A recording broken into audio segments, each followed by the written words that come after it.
I hereby call the June 17th, 2024 Planning Commission to order at 6 p.m. Madam Clerk, will you please do a roll call? Commissioner Glenn, Here. Commissioner Allen, Here. Commissioner Cohn, Here. Commissioner McCabe. Here. Do I have Commissioner Shane on the phone? He is not present. He will try to call in if he's able. Wilfred Fernandez and Commissioner Scoggin are both absent. We do have a quorum. Thank you. Okay, we will move to the approval of the agenda. Are there any additions or changes to the agenda? All right, any objection to approving the agenda as written? Hearing and seeing none, the agenda is approved as written. Okay.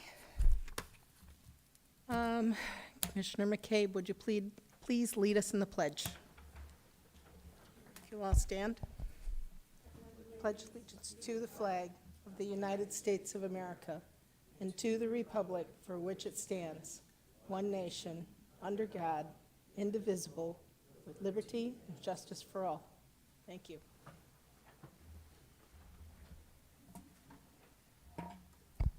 Okay.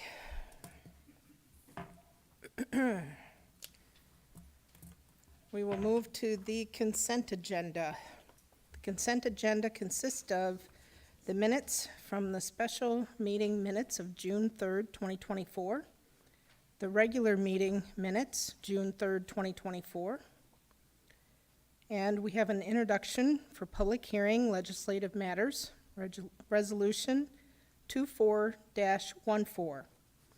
A resolution of the Matanuska-Susitna Borough Planning Commission recommending that the Assembly reactivate the South Lakes Community Council.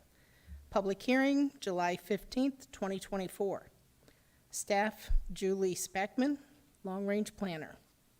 Are there any additions or changes to the consent agenda? Are there any objections to approving the consent agenda as written? The consent agenda is approved.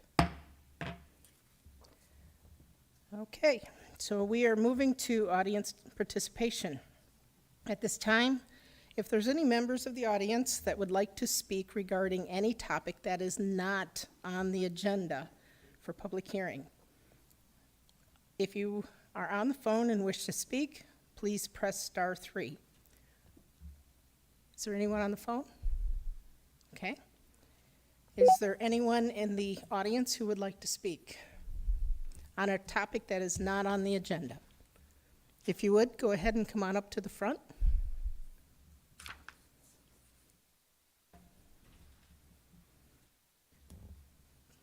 Please sign in and then state your name and spell your last name.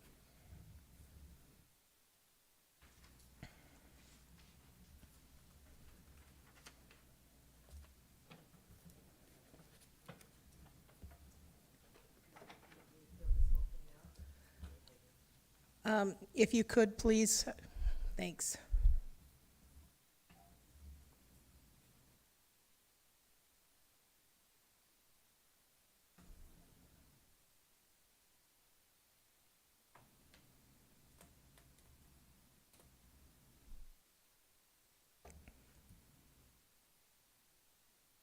And you'll have 3 minutes to speak.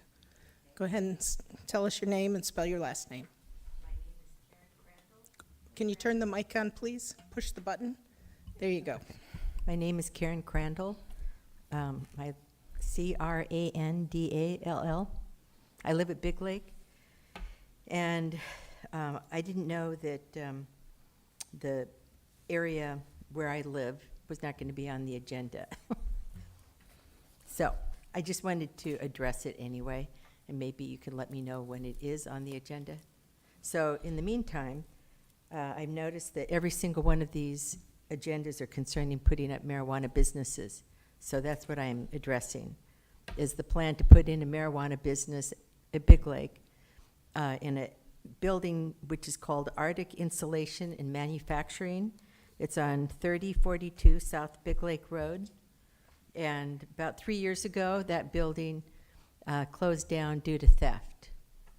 I'm not sure all the details, but because it is a building now that is, I'm not sure if it's up for lease or whatever, the plan, from what I understand, is to have marijuana be manufactured and sold there. And it is butted up right next to the library, the Big Lake Public Library. And then right next to the Big Lake Library is an area called Jordan Lake Park. And so I just wanted to bring up the fact that for years, we've been trying to get rid of the drug problem over at the Jordan Lake Park. And so this would add to making Big Lake a less safe area to live. And I just talked to a man who is planning on developing the whole park system, Jim Fakes, and putting in a family-friendly user soccer field, all kinds of different things to bring family together. And we don't need marijuana right there with the smell, even though they maintain it will not have that horrible skunk odor. But the thing is, we already have too many drug places. Houston is just down the road. They already have, it's known as Drug City. And we just, I mean, we don't, all I can say is this is a catastrophe.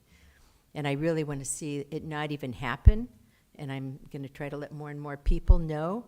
I talked to groups of women today to let them know we need to come against this plan of having marijuana right next to the library. And I found out about it through the library advocates meeting. And since I'm on the library board, I wanted to voice my opinion concerning reading and learning versus drugs and mental shutdown and lack of motivation. And so we want to see Big Lake be a safe place. And that's all I have to say. Thank you very much. Is there anyone else who would like to speak? Yes. My name is Shannon Beaudelet. I'm one of the assistant borough attorneys, and I'm here tonight on behalf of staff.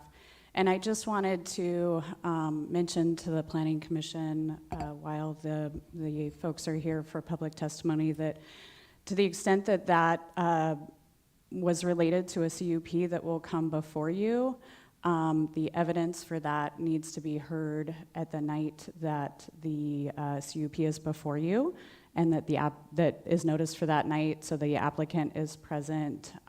So the Planning Commission really can't take evidence for that tonight and can't consider it in the future. But there will be an opportunity specifically to speak for that later, and I just wanted to mention that. Thank you.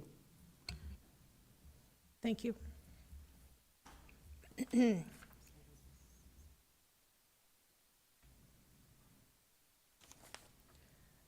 Okay, is Susanna Biderman here?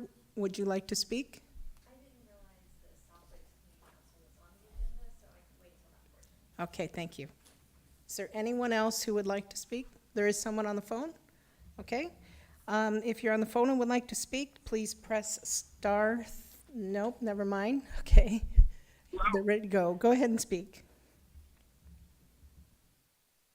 Hello, this is about something that is on your agenda for the conditional use permit for marijuana outlet. Is it my turn to talk, or should I wait? If it's on the agenda, you'll have to wait.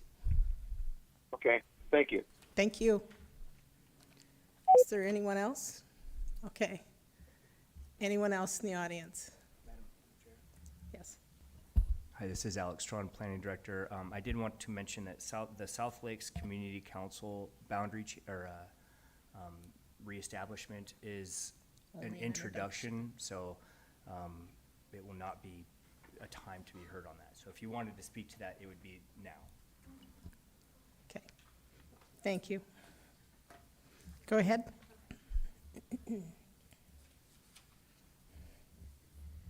My name's Susanna Biederman. That's Biederman.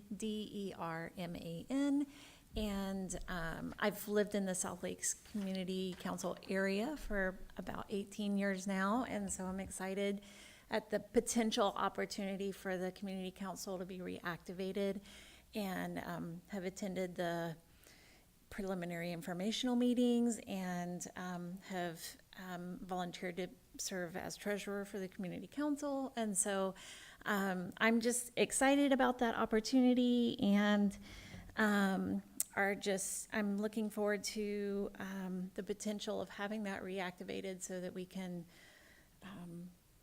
take advantage of the opportunities to improve our community and act on behalf of the residents. So thank you for listening to that and putting that on the agenda for a future meeting. Okay, thank you very much.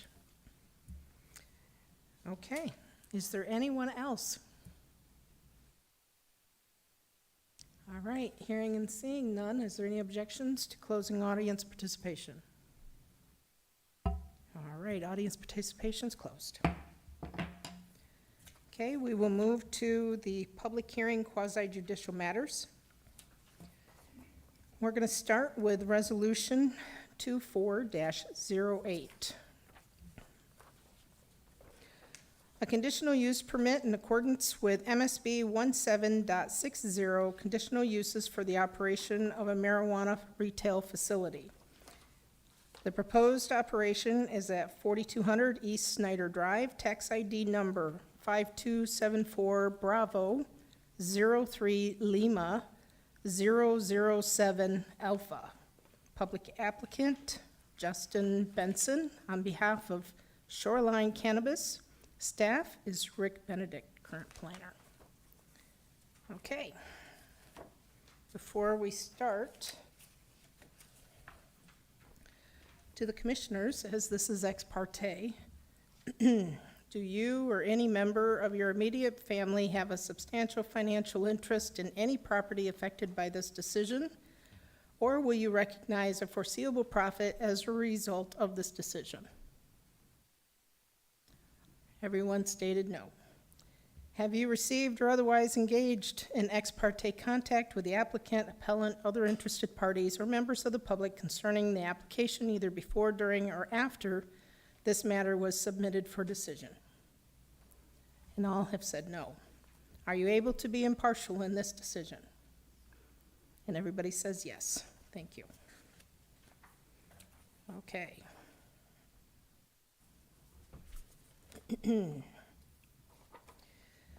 So, Mr. Benedict, would you please go ahead and proceed with your presentation? Good evening, Madam Chair, Commissioners. Thank you. The staff report for PC Resolution 2408 starts on page 51 of your packets.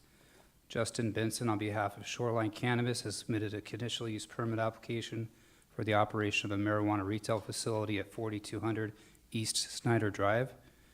The proposed use will occupy an existing structure of approximately 2,400 square feet and be accessible from East Palmer-Wasilla Highway and East Snyder Drive. The subject property is a little over 1 acre in size. The building was constructed in approximately 2001. A construction supply store previously operated from the building, but has since moved locations. The applicant secured a lease from the property owner to operate a retail marijuana facility within the existing commercial structure. The proposed marijuana retail store is the only occupant within the existing structure. Public notice was conducted according to MSB 1703, which involves mailings to property owners within 600 feet of the subject property and to the community council. Any recorded subdivision the use lies within, and publication in a local newspaper. The subject property lies within the South Lakes Community Council. However, it is inactive. 2 negative responses resulted from public notice from residents opposing the use due to concerns of increased traffic, availability of on-site parking, the potential for decreasing property values, and the proximity of other marijuana retail stores within the local area. MSB code requires the following criteria be met when granting the conditional use permit: whether roads associated with the proposed use have been or will be appropriate for commercial use, the use will not be harmful to the public health, safety, convenience, and welfare, the applicant will obtain all applicable licenses from the State of Alaska Marijuana Control Board, the use will not be located within 1,000 feet of school grounds, the applicant will obtain approval from fire marshal and jurisdiction and fully comply with all applicable fire codes, and provide at least 1 parking space per 350 square feet of net floor area. and parking spaces that comply with current ADA guidelines. East Palmer-Wasilla Highway is a state-maintained major arterial roadway sufficient for commercial and industrial traffic. The applicant has been issued a commercial driveway permit by ADOT to access the roadway. East Snyder Drive is a borough-maintained residential roadway sufficient for the use's projected traffic load. The applicant has been issued a commercial driveway permit through the MSV Permit Center to access this roadway. The use will not offer on-site consumption of marijuana. The use is situated within the core area. The projected traffic counts do not exceed thresholds within Borough Code requiring a core area conditional use permit. The applicant has secured a marijuana retail license from the state's Marijuana Control Board, currently in a delegated status pending the Planning Commission's approval of this permit. The proposed use is located approximately 2,910 feet from Cottonwood Creek Elementary School. The applicant has provided an approved plan review from the Alaska Fire Marshal indicating that the commercial structure fully complies with all applicable state of Alaska fire codes. The applicant has indicated the use will provide the required parking spaces based on the net floor size and meet ADA requirements. In light of the application material and staff site visit, the staff recommends approval with conditions of the conditional use permit to operate a marijuana retail facility at this location. The draft resolution containing these recommendations can be found in the packet starting on page 255. An amendment to language for the condition of approval item number 1 on page 262 has been provided to the PC as a handout, and staff is recommending the rephrasing of the language to read, prior to operating, the applicant shall remove one proposed parking space on the westernmost portion of the parking lot to accommodate emergency vehicles. Parking spaces shall conform to minimum requirements of MSB 1760-170B and C. Madam Chair, that concludes my brief on the Shoreline Cannabis CUP application, and I'm happy to answer any questions. The applicant is also in attendance and available tonight. Thank you, Mr. Benedict. Are there any questions for staff?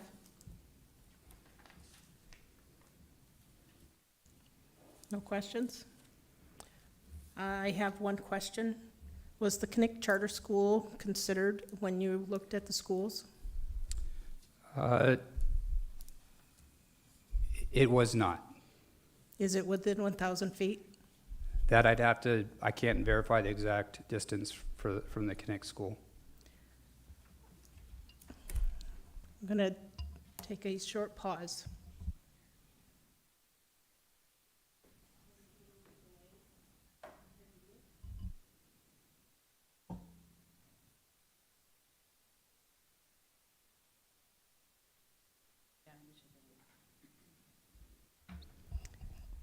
Okay, I think that we need to have that information before we can go any further.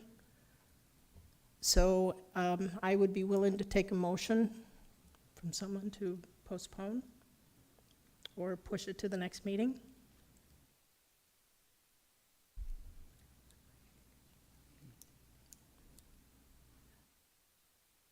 So we're making a motion to do what now? Until we know for sure if the Connect Charter School is within the 1,000 feet, we're going to give the staff opportunity to check that and then bring it back to us. That would be the motion. I'd make a motion to support that. I'll second it. Commissioner McCabe.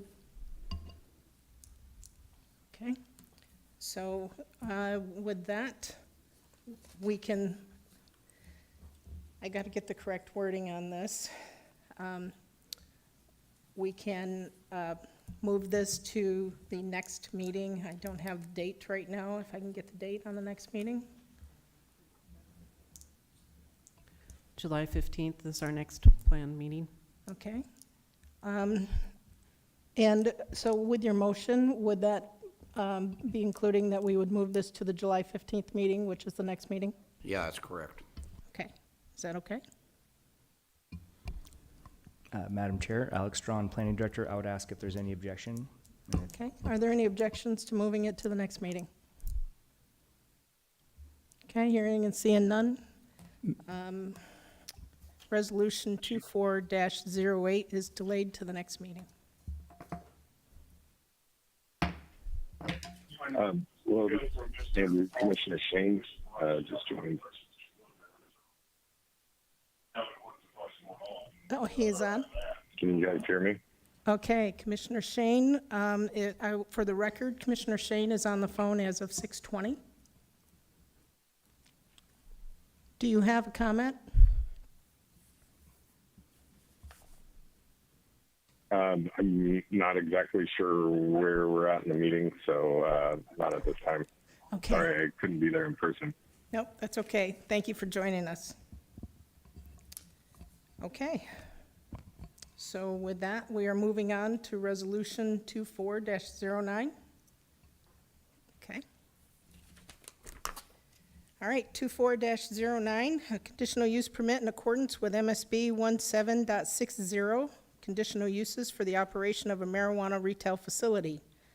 The proposed operation is at 10600 East Max Drive, tax ID number 2209 Bravo 02 Lima 001 Alpha. Applicant is Anthony Wells on behalf of Smokeout Smokeout Point. Please forgive me. Staff, Rick Benedict, current planner. Again, we will read the ex parte to all of the commissioners, including you, Commissioner Shane. Do you or any member of your immediate family have a substantial financial interest in any property affected by this decision, or will you recognize a foreseeable profit as a result of this decision? Okay, all at the dais have said no. Commissioner Shane? No. Thank you. Have you received or otherwise engaged in ex parte contact with the applicant, appellant, other interested parties, or members of the public concerning the application, either before, during, or after this matter was submitted for decision? All of the dais have said no. Commissioner Shane?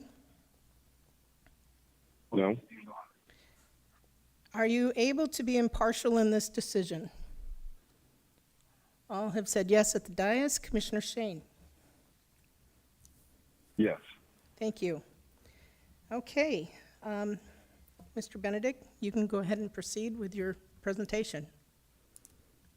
Thank you, Madam Chair. So the staff report for PC Resolution 2409 can be found starting at page 267 of your packets. Anthony Wells, on behalf of Smokeout Point, has submitted a conditional use permit application for the operation of a marijuana retail facility at 10600 East Max Drive. The proposed use will occupy a new structure of approximately 4,800 square feet and be accessible from East Max Drive via South Colleen Street to the east of the use. Access to South Colleen Street is currently made from the Glen Highway. However, upon completion of ADOT's Glen Highway reconstruction project in 2025, access to South Colleen Street from the Glen Highway will be removed. Traffic will access South Colleen Street from a proposed signaled intersection at East Bradley Street and the Glen Highway, approximately 1/4 mile northeast of the proposed use. The subject property is nearly 1 acre, and the new structure was completed in 2023. The subject property has historically been used for residential purposes. There are currently 2 residential structures on the subject property north of the proposed marijuana retail facility built in the mid-1970s. One structure is being demolished and permanently removed. The second will remain for residential purposes. The applicant has received authorization from the property owner to operate a retail marijuana facility within the new commercial structure. The proposed marijuana retail store is the sole occupant of the building. Public notice was conducted according to MSP 1703, which involves mailings to property owners within 600 feet of the subject property and to the community council. Any recorded subdivision, the use lies within, and publication in local newspaper. This subject property is located in the Gateway Community Council area. One neutral response was received from with concerns about increased traffic along a portion of East Max Drive to the west of the proposed use, which is an unimproved roadway and not maintained. The resident indicated they did not object to the proposed use, but had concerns that traffic would increase along the section of road because of the Glen Highway improvements. The requirements, the criteria to be met for this conditional use permit are the same as the previous application. And East Max Drive is an unimproved borough roadway. The operation obtained a borough construction permit to improve a portion of East Max Drive from the subject parcel's driveway to South Colleen Street. The proposed improvements will be sufficient for light commercial use, and the operation will maintain those improved portions. The applicant has been issued a commercial driveway permit through the MSP Permit Center to access East Max Drive. South Colleen Street is a borough-maintained roadway classified as a minor collector capable of accommodating light commercial traffic. Upon completion, the extension of East Bradley Street, situated east of South Colleen Street, connecting the proposed use intersection at South Glen Highway, will be borough-maintained roadway classified as a minor collector capable of accommodating light commercial traffic. The use will not offer on-site consumption of marijuana. The use is situated within the core area. The projected traffic counts do not exceed thresholds within Borough Code requiring a core area conditional use permit. The applicant has secured a marijuana retail license from the state's Marijuana Control Board, currently in a delegated status pending the Planning Commission's approval of this permit. The proposed use is located approximately 9,088 feet away from Amazing Grace Academy. The applicant has provided approved plan review from the Alaska Fire Marshal, indicating that the commercial structure fully complies with all applicable state of Alaska fire codes. The applicant has indicated the use will provide the required parking spaces based on net floor size and meet ADA requirements. In light of the application material and staff site visit, staff recommends approval with conditions of the conditional use permit to operate a marijuana retail facility at the proposed location. The draft resolution containing these recommendations can be found in the packet starting on page 455. And Madam, that concludes my staff report. If you have any questions, I'd be happy to answer them. Thank you, Mr. Benedict. Are there any questions for staff? Okay. Online, Commissioner Shane, are there any questions for staff? No questions. Okay, thanks. Okay, so at this time, I'd like to invite the applicant, Anthony Wells, to see if you'd have anything else to add. Sure. Jana Weltzine, attorney for Smokeout Point, and I have Anthony Wells here. And we just would like to thank staff for their thorough job. And then I just want to introduce Anthony. He's a member of your community for quite some time now. He's been working as a handyman in the Mat-Su Borough and in Anchorage. He has a young son, and him and his wife Tammy are really excited to start this venture. And he's been working on it quite a long time. So he's really excited to meet the community and, well, be part of the business community. And he went to the Gateway Community Council twice, did not get an objection from them, had a great discussion about being part of that community council. Anthony, do you have anything to add? That's it. Thank you. Okay, thank you. Assistant Planning Commission Clerk Corrine Linforce, could I have you please state and spell your first name and last name again for me? Sure, thank you. Jana, J-A-N-A, Weltzine, W-E-L-T-Z-I-N. Thank you.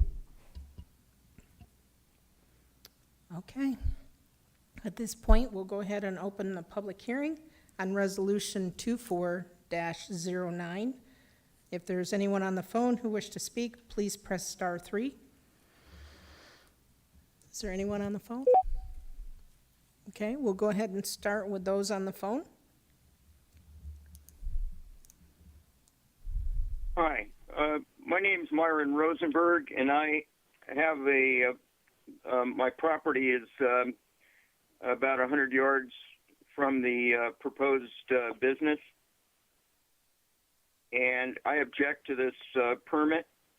I have no problem with marijuana usage or sale of marijuana.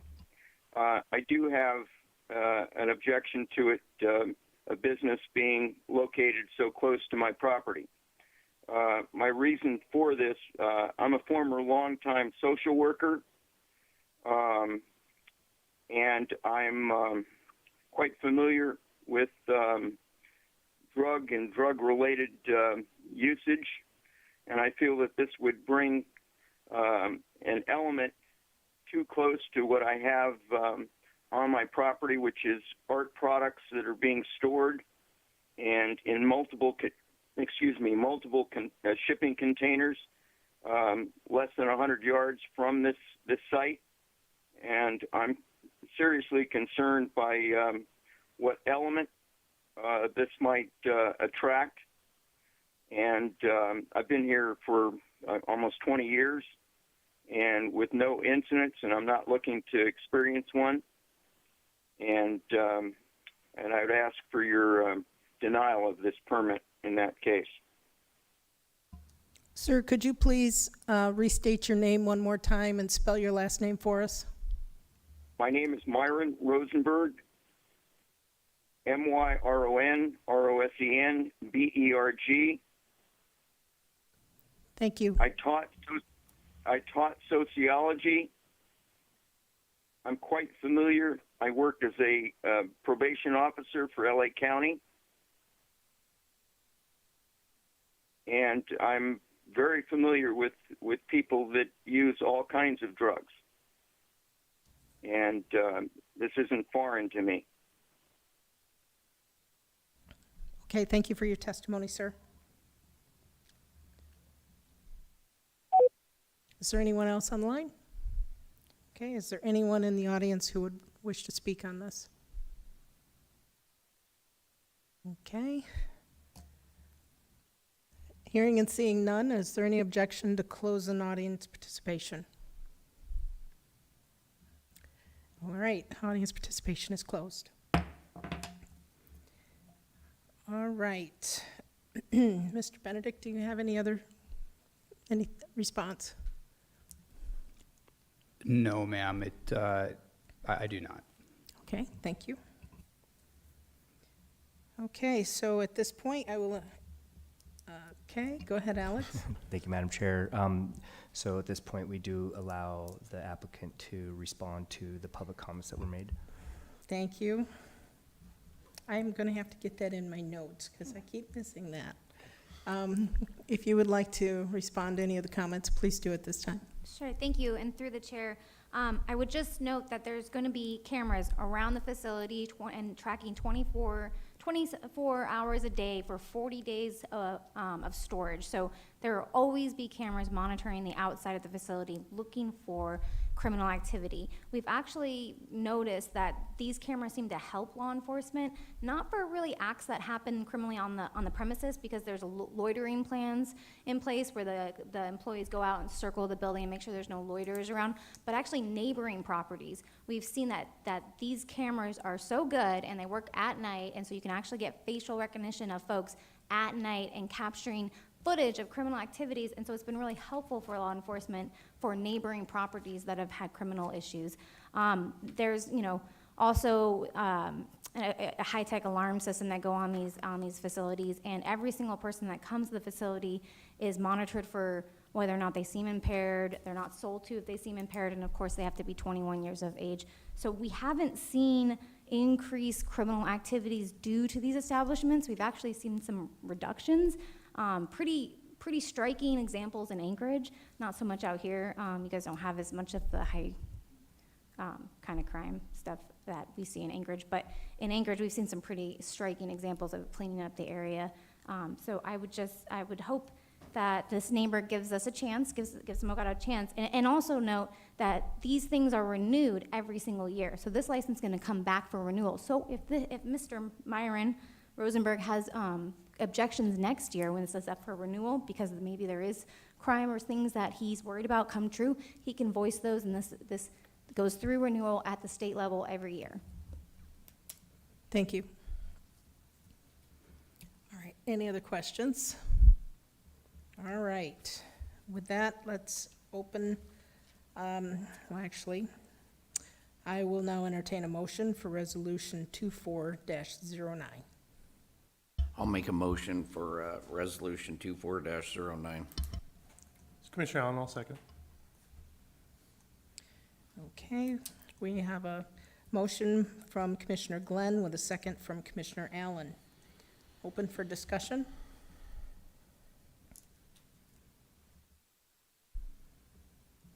Okay. Then is there any objection to this resolution? I'll give Commissioner Shane a minute, since he's online. No objection. Okay, thank you. All right, as there are no objections at this time, we will go ahead and pass Resolution 24-09.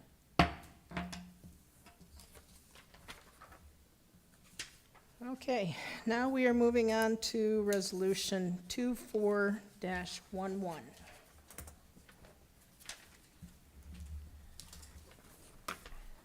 A conditional use permit in accordance with MSB 17.60, conditional uses for the operation of a marijuana retail facility. The facility is moving from 1204 North Higher Road to 6199 East Mountain Heather Way. The new location is on tax ID number 6932000 Lima 002. Applicant Teresa Zell, on behalf of Hire by Bad Grammar, staff Peggy Horton, current planner. Again, commissioners, do you or any member of your immediate family have a substantial financial interest in any property affected by this decision, or will you recognize a foreseeable profit as a result of this decision? Okay. Do you have have you received or otherwise engaged in ex parte contact with the applicant, appellant, other interested parties, or members of the public concerning the application either before, during, or after this matter was submitted for decision? All at the dais are saying no. And I'm assuming, since I haven't heard from Commissioner Shane, it is a no. Yes, that's correct. Thank you. For the last, are you able to be impartial in this decision? All at the dais are saying yes. Commissioner Shane? Yes. Thank you. Okay.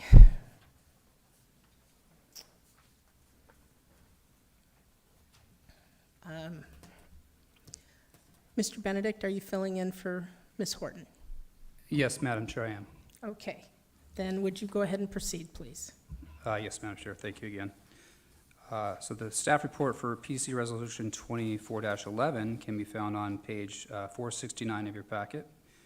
Terry Zale, for hire by Bad Grammar, submitted a conditional use permit application to relocate a marijuana retail facility from 1204 North Higher Spur to 6199 East Mountain Heather Way. The proposed facility is approximately 2,606 square feet and includes a drive-through window as described in the application. For the public notice process, the staff sent out 28 notices on April 4th, 2024. These notices were mailed to property owners within 600 feet radius of the proposed use and to lots within the Hi-Fi subdivision. Staff posted the application material on the borough website for public review on April 1st, 2024, and the Frontiersmen published the public notice in their April 12th, 2024 issue. The property is within the South Lakes Community Council area. This community council is inactive at this time. Staff also emailed the public notice and a request for comments to borough offices and outside agencies on April 1st, 2024. No comments were received from the public. Current ADA guidelines require accessible parking spaces be identified by signs that include the international symbol of accessibility, and access aisles must be marked to discourage parking in them. Staff recommends that a condition required an ADA compliant parking space and access aisle, as described in the application material, be installed prior to operating. Prior to operating, the applicant must install the drainage facilities as shown on the site drainage plan, approved by MSB PD&E. Provide evidence of compliance to the planning staff. These drainage facilities must be maintained for the duration of the conditional use permit. Before starting operations, the applicant must submit an as-built drawing from a surveyor to the planning staff. This survey must be conducted after the building has been moved.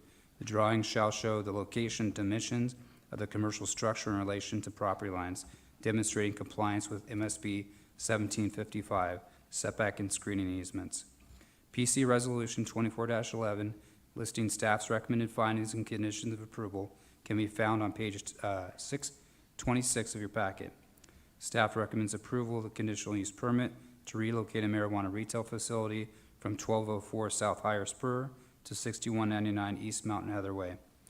The applicant meets all the standards in MSB 1760 related to marijuana retail facilities. And that concludes the staff report conducted on behalf of Peggy Horton, ma'am. Thank you. Are there any questions for staff? Yeah, Commissioner Glenn, so this is right next to the old bus barn, is that correct? Yes, that is On the correct. Palmer Wasilla Highway? That is correct. Thank you. Any other questions for staff? Okay. Then at this time, I'd like to invite applicant Anthony Wells, if you would like to add anything.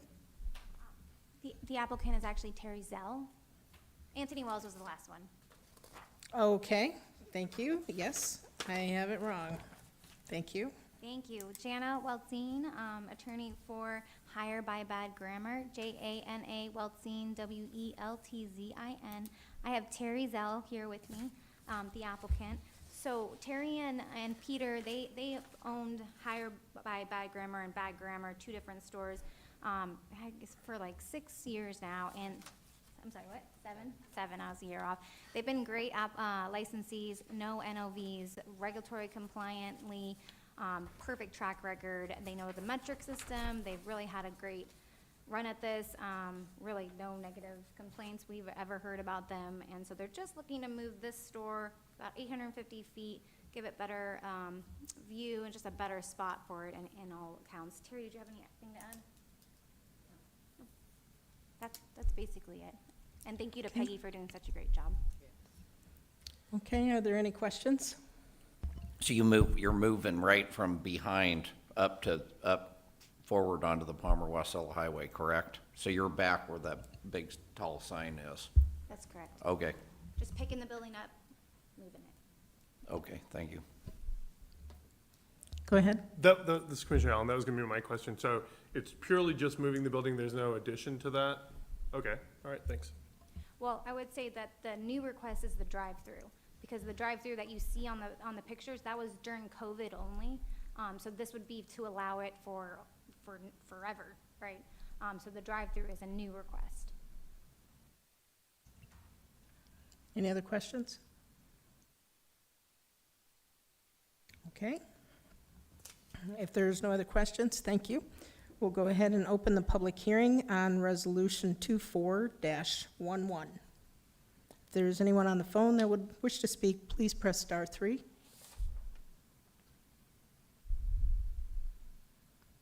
No one on the phone. Okay, is there anyone in the audience who wish to speak on this matter? If you'd like to, come on up. State your name, spell your last name, please. Hi, I'm Susanna Biederman. Last name is spelled Biederman. I just have 2 questions. One would be if it's moving forward, if the location is moving forward, I'm just curious about what distance that puts it to the, I believe it's Birch Tree Charter School. I'm pretty sure it's further than 1,000 feet, but I just was curious about that. And then my second question is, if there is just generally in the state or borough any type of guidelines for facilities that sell any type of products that impair the user via a drive-through window, are places that sell alcohol allowed to sell that through a drive-through window, since it's a substance that impairs the user, and would that apply in this situation? Those are my questions. Thank you. Could you sign in for us, please? Yes. Thanks. Is there anyone else who would like to speak? Okay, are there any objections to closing the public hearing? Public hearing is closed. Okay, Mr. Benedict, would you like to respond? Yes, so the answer to the distance to that school is 3,700 feet. And as far as consumption of marijuana on site, it's not legal in the borough. And that wouldn't be a provision within this conditional use permit to allow consumption on site. Okay. Are there any questions?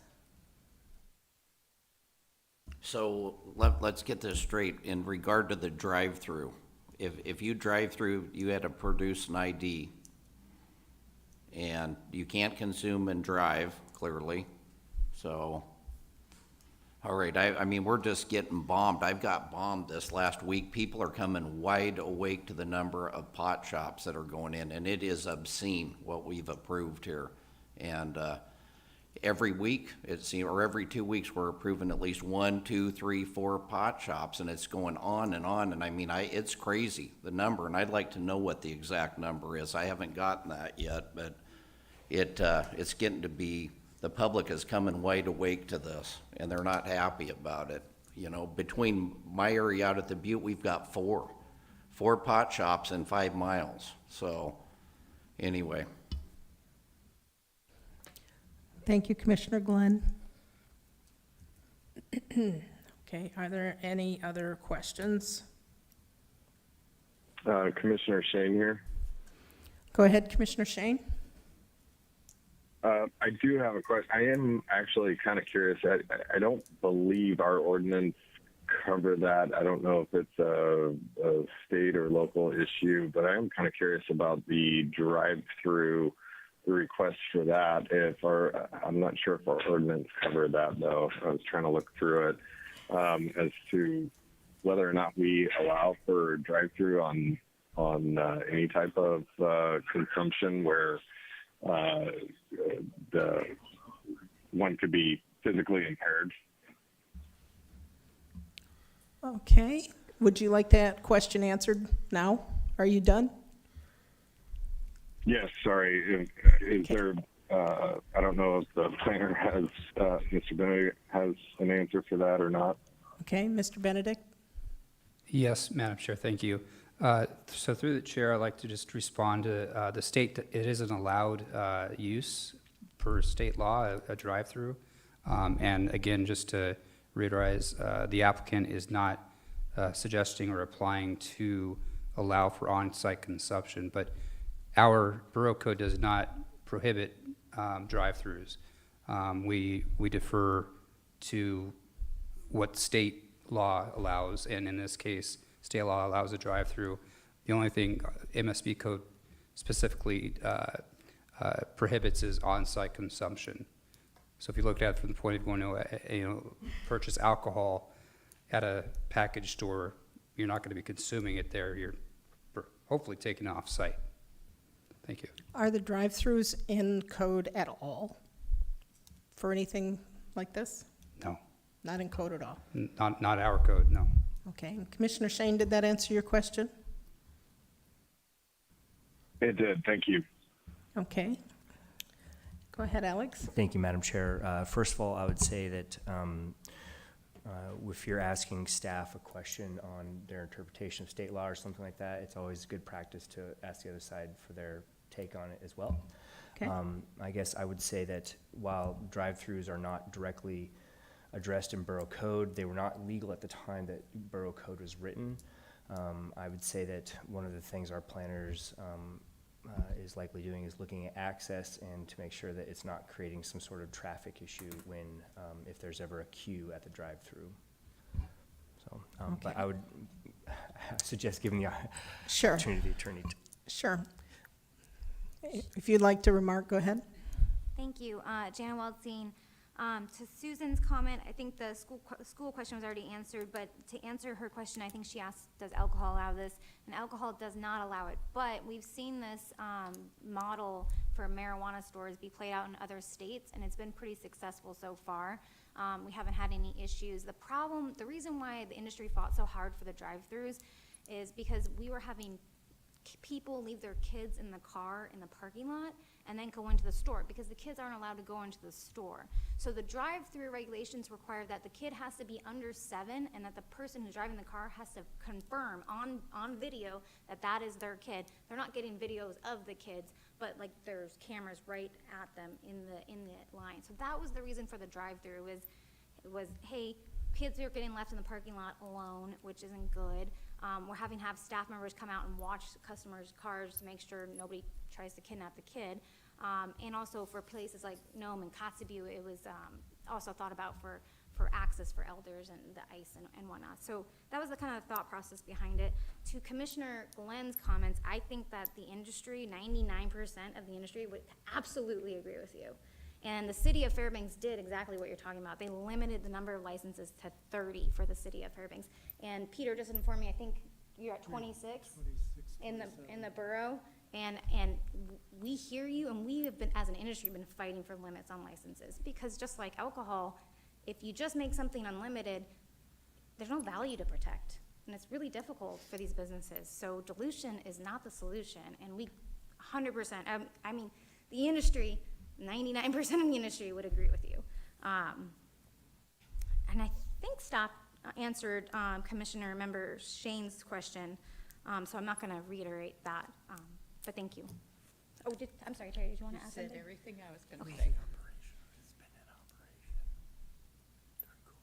It has been in operation during COVID, yes. Oh, and I'm sorry, I guess I should mention, it has been in operation during COVID and didn't have any incidences of any regulatory failures or people being high and creating any issues. Any questions? Commissioner Glenn, through the chair, for Rick.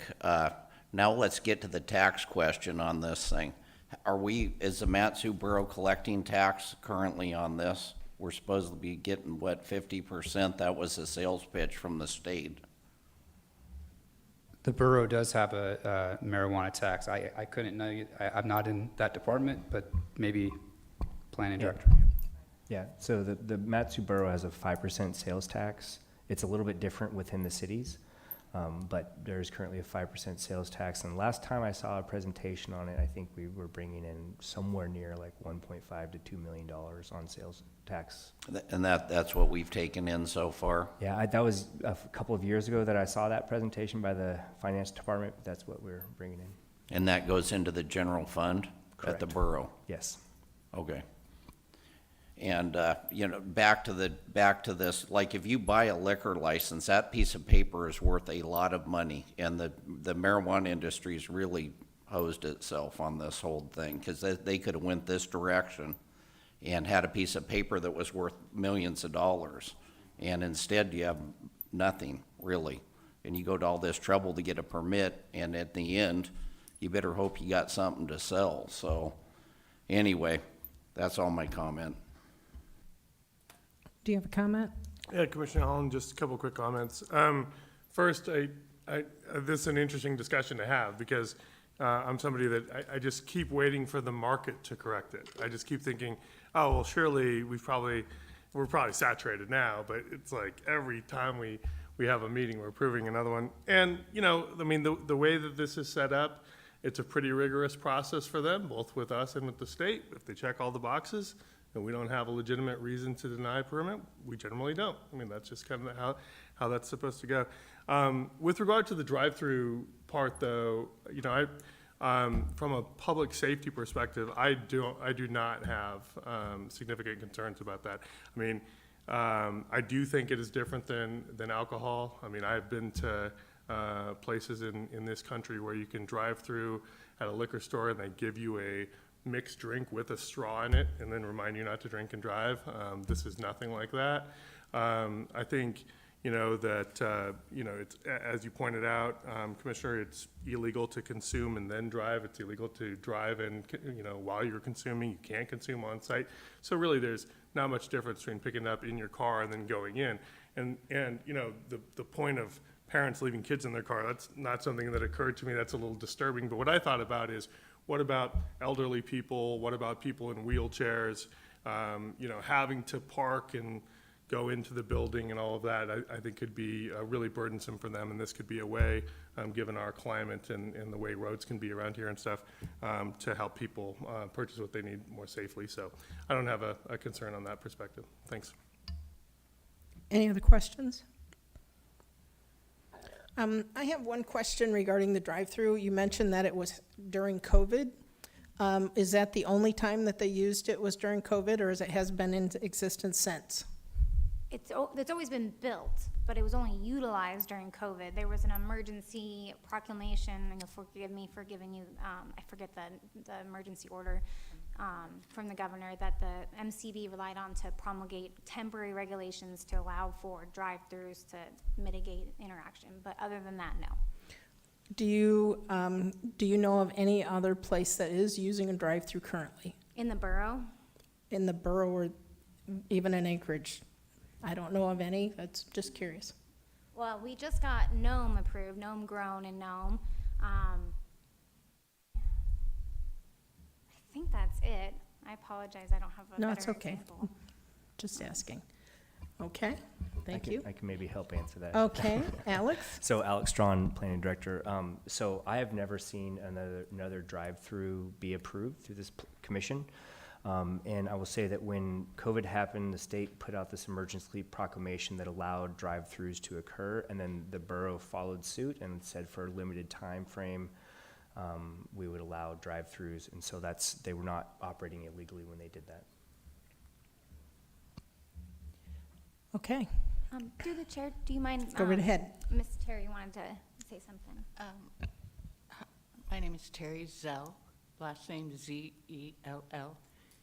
During the COVID proclamation from the governor, we had so many, and I don't remember which one of you said it, people that were handicapped, people that could not manage to get into the stores, people that were sick and didn't want to be exposed to other people or expose themselves to other people.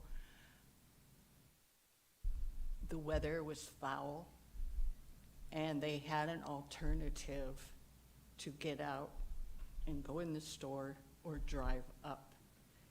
And I cannot tell you how many people were so happy that they had that alternative method. In fact, we actually did a poll of our customers, and we sent all those responses to AMCO because we were pushing for this drive-through because of those very reasons. Hire caters to elderly people more than the young. And for them, that makes all the difference in the world. Thank you. Thank you. Are there any other questions? Go ahead. Commissioner McCabe, and so what is the elderly population? Are they using it for pain mitigation, or what I is? wasn't gonna go there, but that's exactly what they're using it for. Thank you. Any other questions? Okay. I have an ordinance question that I would like to ask the attorney for clarification. 17.60.170, letter A states at a minimum, the commission shall consider the following.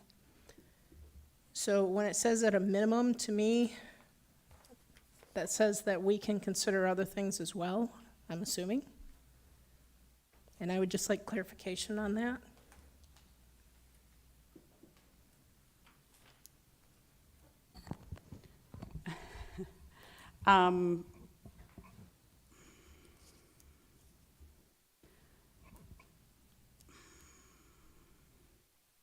Yeah, I mean, that is what code says. It definitely has to be read so that it's specific enough to give applicants notice so that they can meet the code requirements, you know, the factors that you're considering.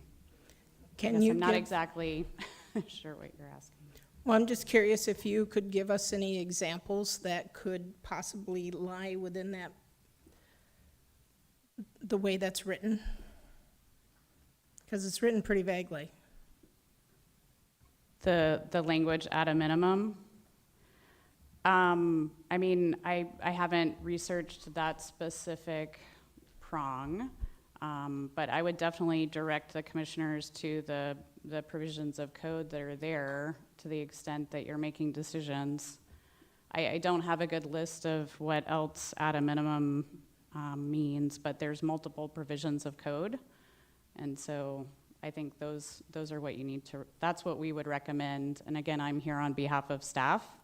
I'm here in an advocate role tonight, and I'm representing staff, but that's what I would do. And I don't have a good list of other provisions. And for purposes of due process, the applicants have to have notice so that they can meet the code requirements, and the code requirements are outlined in code, so.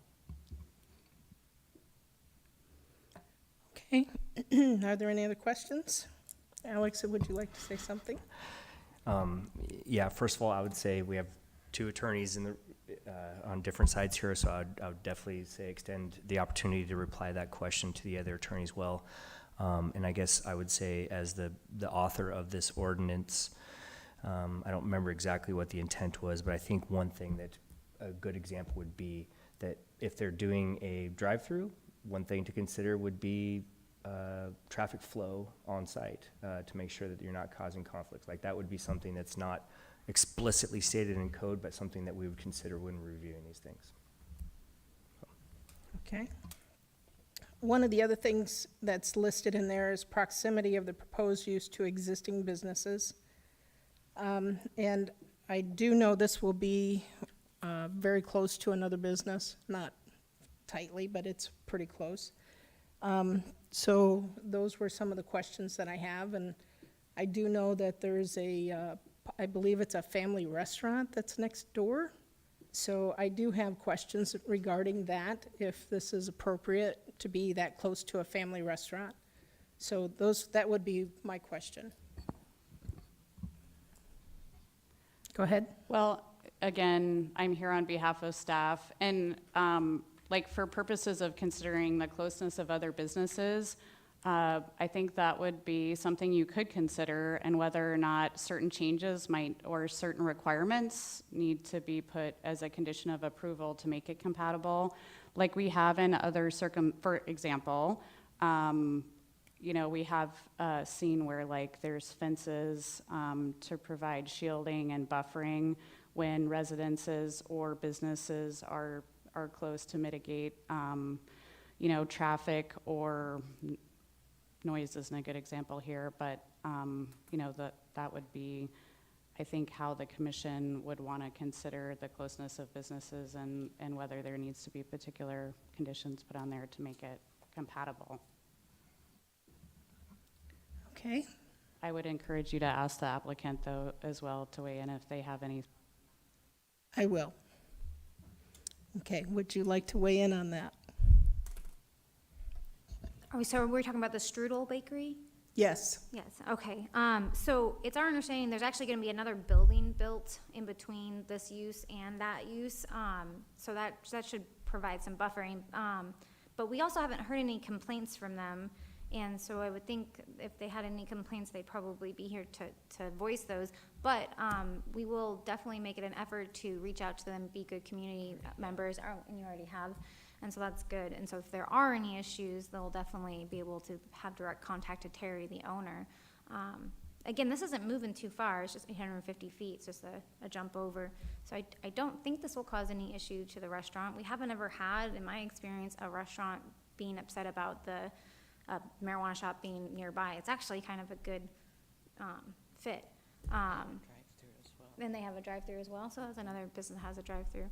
And I think they do a lot of catering. I could be wrong. I thought they were mostly catering, but I think that was the question. And then, I mean, I think staff's attorney answered the at a minimum traffic flow, what kind of security cameras you're providing, those types of things on the drive-through. I think that covers it. Okay. Are there any other questions? Commissioner Shane, I have a question. Go ahead, Commissioner Shane. I'm just looking. I had been looking at the maps earlier this week, and I was trying to look at them again. If I'm getting this right, the business was actually, in fact, closer, because the one concern that I did have was we have a gymnastics gym, I believe, that's rather close in proximity. It does fall outside the 1,000 feet, I believe, just barely. I don't know if that was falling in before. I recognize that it's not a school necessarily, but it is a place where kids are frequently going to be in that area.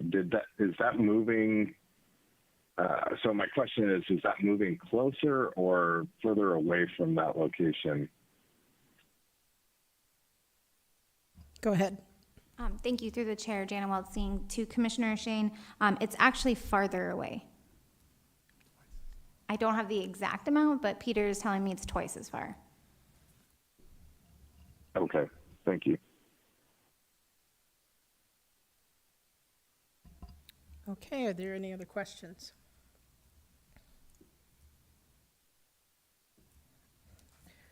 All right. I will now entertain a motion for Resolution 24-11. Commissioner Glenn, I entertain a motion for 24-11. This is Commissioner Allen, I'll second it. Commissioner Glenn made the motion for 24-11, and Commissioner Allen seconded. All right, we are open for discussion. Is there any discussion?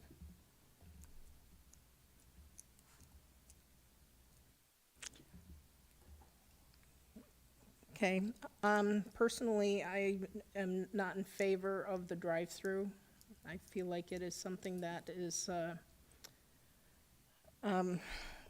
hasn't happened in the borough before, and so for me, I cannot approve the drive-through, but that's my opinion. So if there's any other discussion on that. Okay. Go ahead. Commissioner McCabe, I'm not a big proponent of marijuana, but I do know that it has medicinal purposes for handling pain. And the petitioner for just moving the building and having the drive-through stated that a lot of her customers are the elderly who suffer a lot with pain, and they appreciated that aspect of the business, because they didn't have to get out of their car to go obtain their medicine, whether you see it that way or not. So I guess I'm open to the idea in that regard. Okay. Commissioner Allen. Commissioner Allen, just briefly. So, from what I think I heard today, though, it would not be unprecedented for us to be using, even for these folks to be using a drive-through in the valley. We allowed that. We kind of had a trial run of it during COVID, and there didn't appear to be any public safety issues with that. Didn't appear to be any problems at all, and in fact, it did. Sounds like it benefited, elderly, disabled people in our community. So. Again, from a public safety perspective, I just don't see how it makes any difference whether people get it through a drive-through or whether they walk into the store and get it. And I also think sometimes it's good to just remember that when we talk about destructive drugs in our community and in our country, alcohol is still king. Alcohol will always be king. Alcohol causes far more destruction and death and misery than anything else. And we take our children to the grocery store, and almost every grocery store we go to has a liquor store in it. But there's something about marijuana where we're still, I think we still have these hang-ups. I know I do too. It's just because for all of our lives it's been illegal, and so I think we do have to kind of work on shifting the way we think about these things a little bit. But anyway, so I feel like we've got a little bit of a track record with these folks, that they've done a good job and we haven't had issues with them. They're only moving it a little bit, so I think I'm going to be a yes vote. Thank you. Anyone else? Yeah, Commissioner Glenn, I'll second what Rick just said. I can't see where this is gonna be a big problem, jamming them up just over the drive-through, so, thank you. Okay. Any other comments? Commissioner Shane? Go ahead. Okay. So I can definitely understand the, I guess you'd call it a stigma or an issue where people might be viewing the drive-through as like, hey, this is basically encouraging intoxication while driving. But from the testimony I've heard today, like I would have to agree that I can understand, there's a lot of things that I'll go through a drive-through for because I've got my kids in the car. Maybe not this thing, but for many other things, I can understand the convenience. It is a little bit outside of what I thought of as the norm. I think my only concern would be that this could open up a potential segue for, hey, we can sell weed through a drive-through. Can we sell alcohol through a drive-through? And I don't know if that would cause some potential issues there. But at this time, I really don't have a strong objection on the drive-through. So. Okay. Thank you. Any other questions?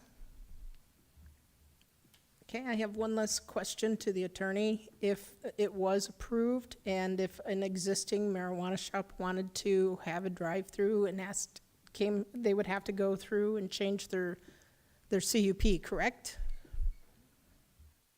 Okay, would we be setting a precedence?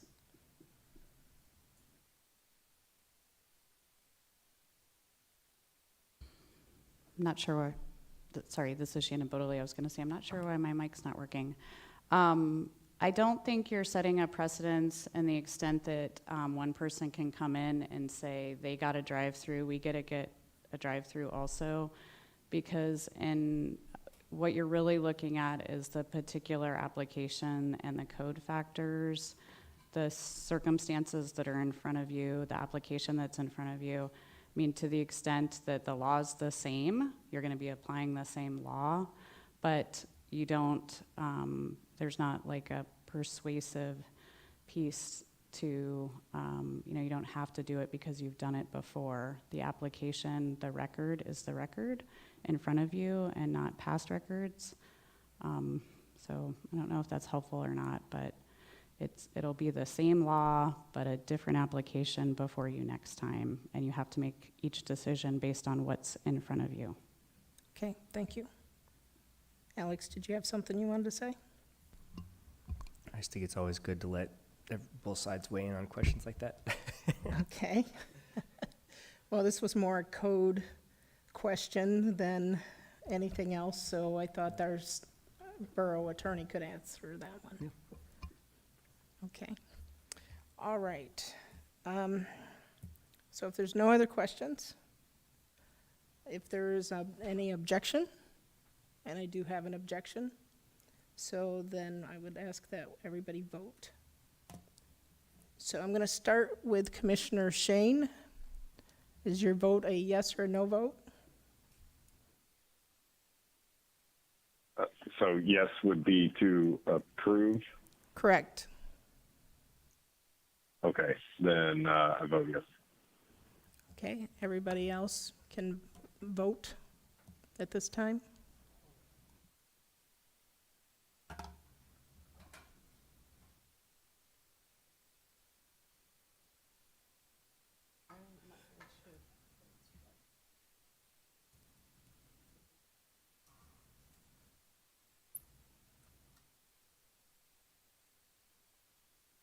Madam Clerk?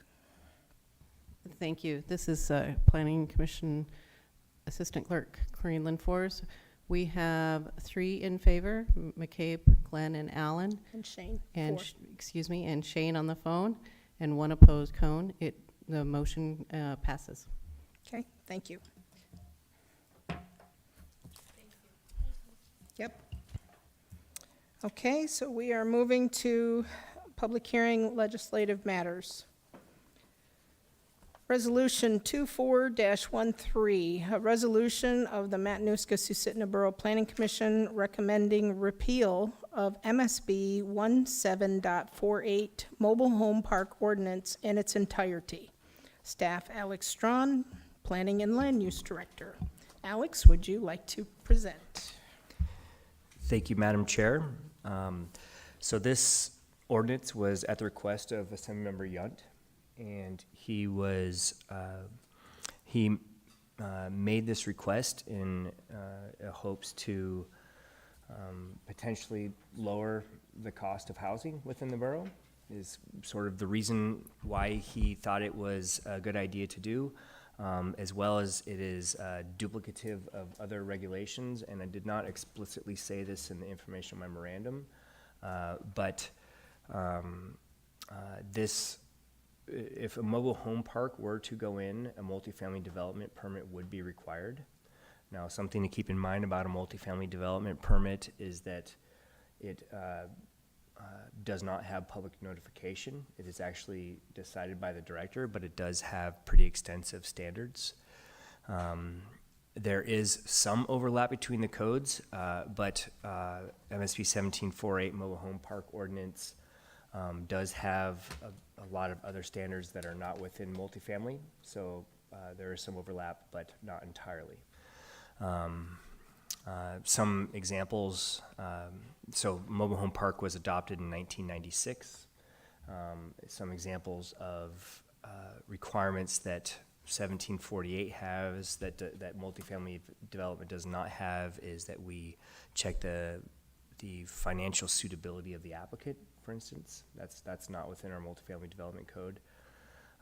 And then it has spacing between mobile home parks, or between mobile homes themselves, and then a requirement for some open space like a playground or something like that. So that would, right now, these types of developments do go to the Planning Commission. This would repeal that in its entirety, so it would all be handled under the multifamily development code. So I'd be happy to dive into specifics or answer any questions that you have regarding this.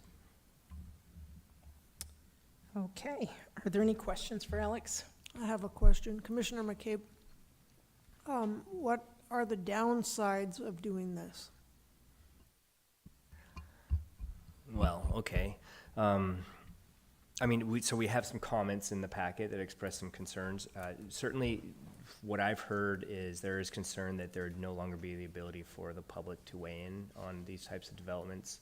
There's concerns that that without this ordinance in place, there'd be a proliferation of mobile home parks where lower income families would move into areas and, potentially affect their neighbors. So that's some of the concerns I've heard. So a follow-up to that, if somebody were to propose developing a mobile home park, would they need to go through the land use process to get approval for that? So the way I read code right now, there's nothing, so there's two different sections of code. One was adopted much more recent than the other. So it is my opinion that if a mobile home park ordinance was proposed to go in, they would have to do a multifamily development permit as well as a mobile home park permit. So one would be an administrative permit approved by yours truly, and the other one would be a conditional use permit that would go before the Planning Commission. And both standards would apply. Now, there would be a little bit of, we'd have to figure it out because they both have standards for vegetative buffer along the outside edge of the property, and they don't quite, they're not quite the same, so we'd have to figure out how that looks if they were to go through this. But to be honest, I've been with the planning department for nearly 20 years, and I've never seen a mobile home park request come through that department.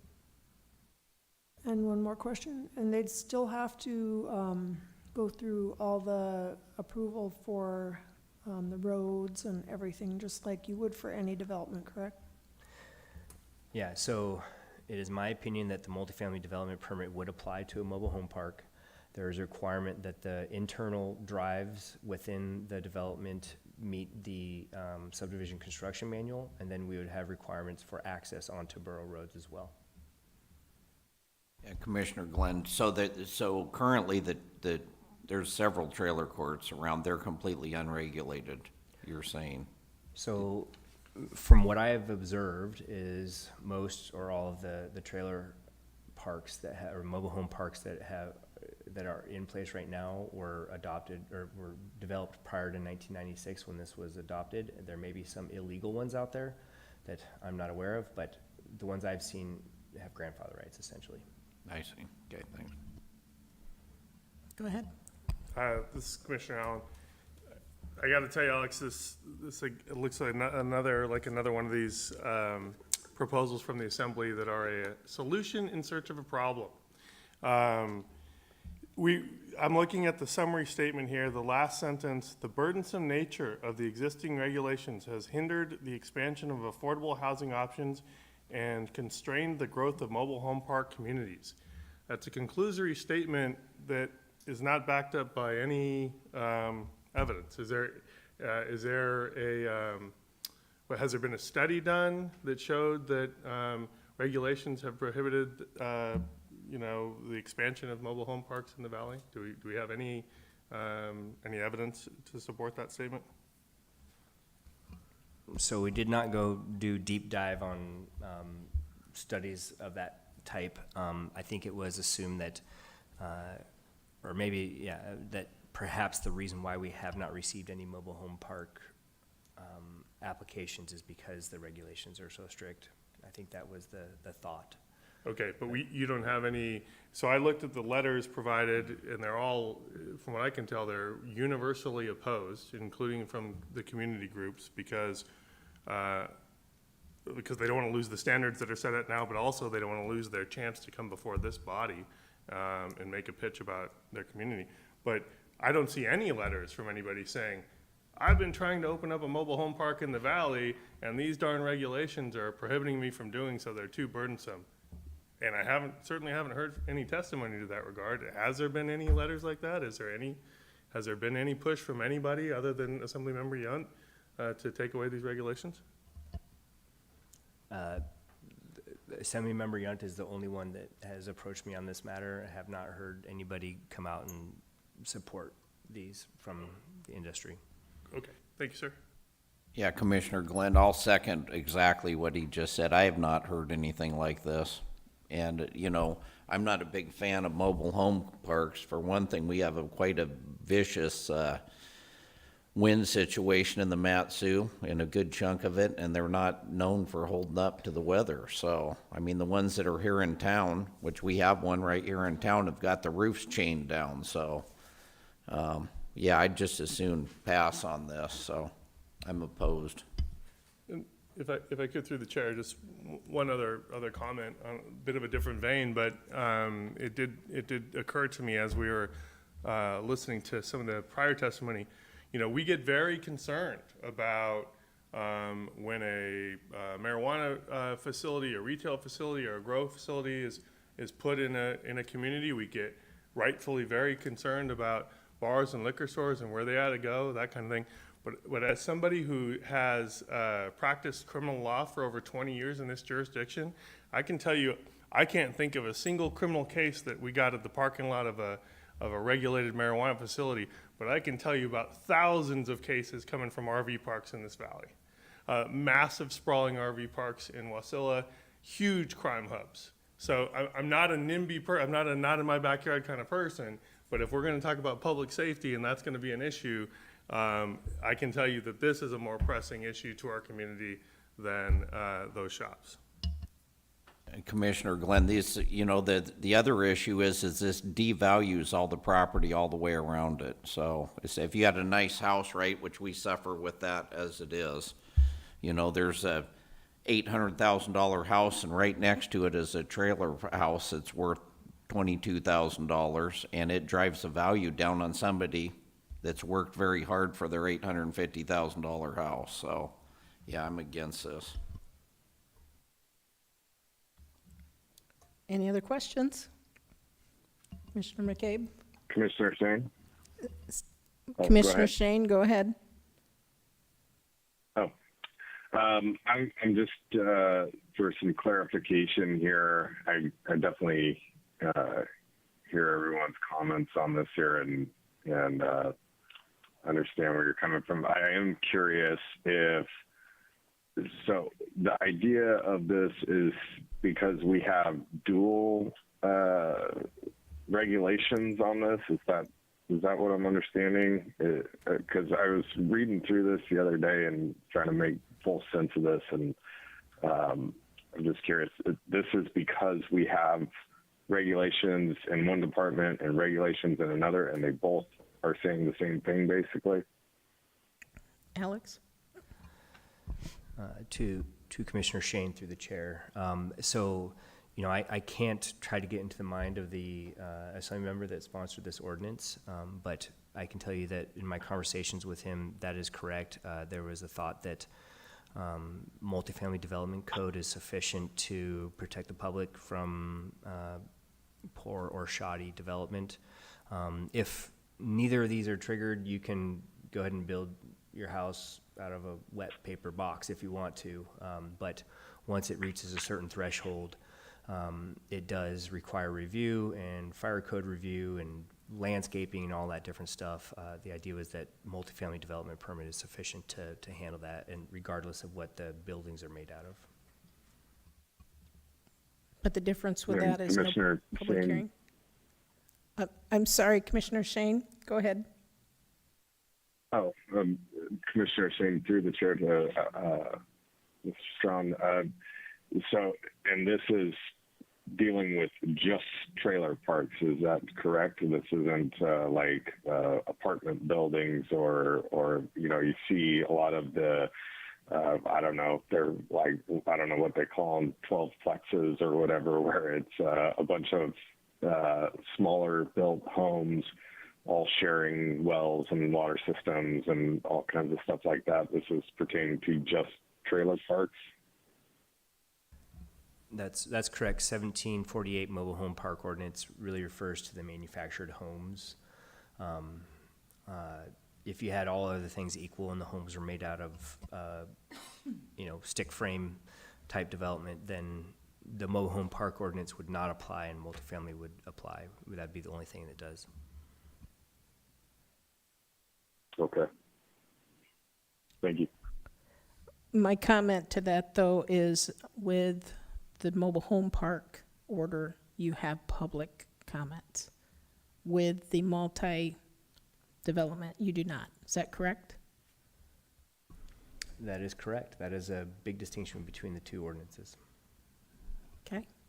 And this, Commissioner Allen, another distinction, I do think you mentioned it earlier, Alex, is that in a mobile home park now, we require they build a park for kids, and the buffers are a little different, right, than you would.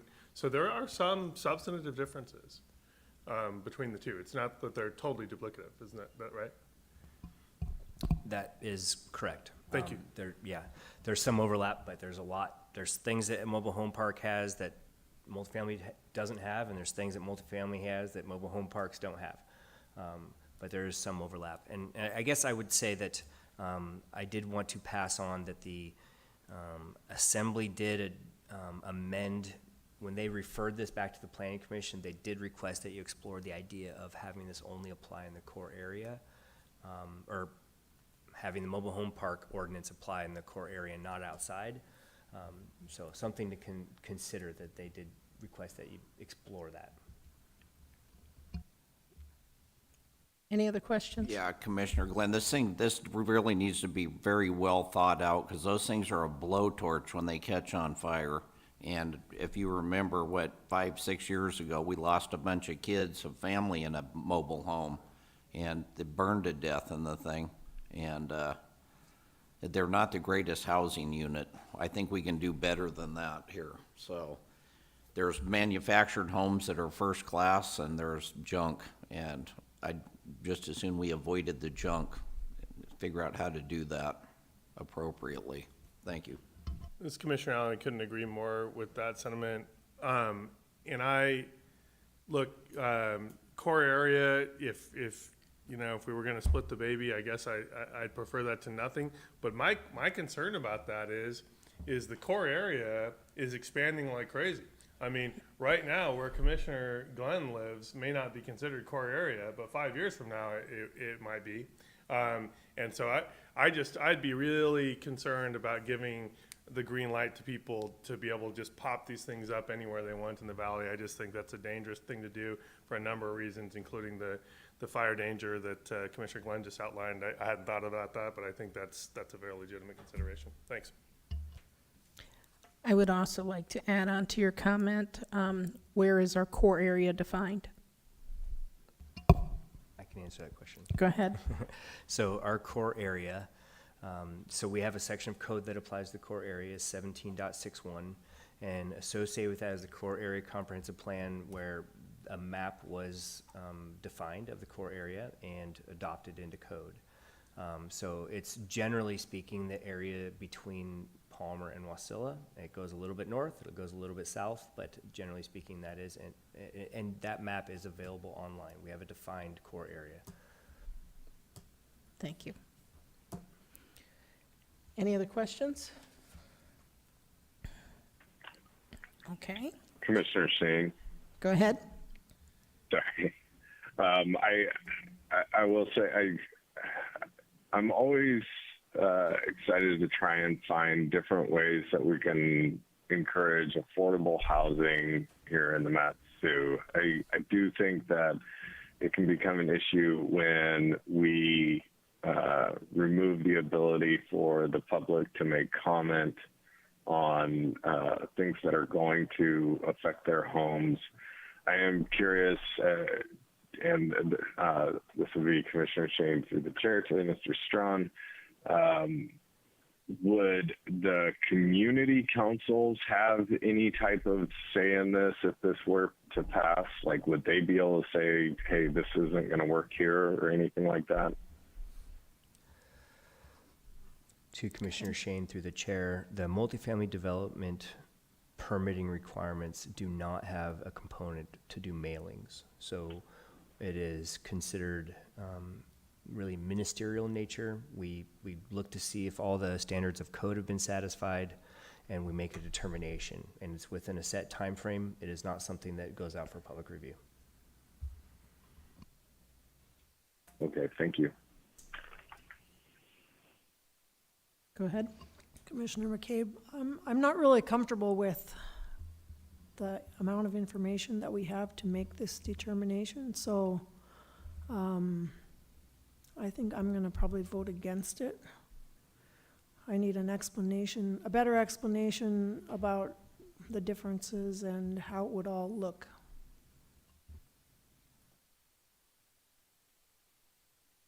Any other questions or comments? I have a question.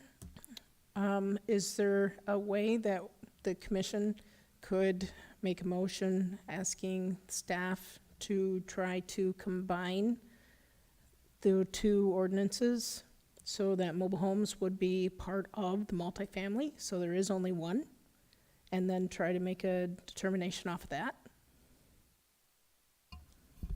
So my recommendation, if that's what you'd like to see, is in the resolution that you forward to the assembly, make that recommendation, and they can send that back to the planning commission and direct staff to do so.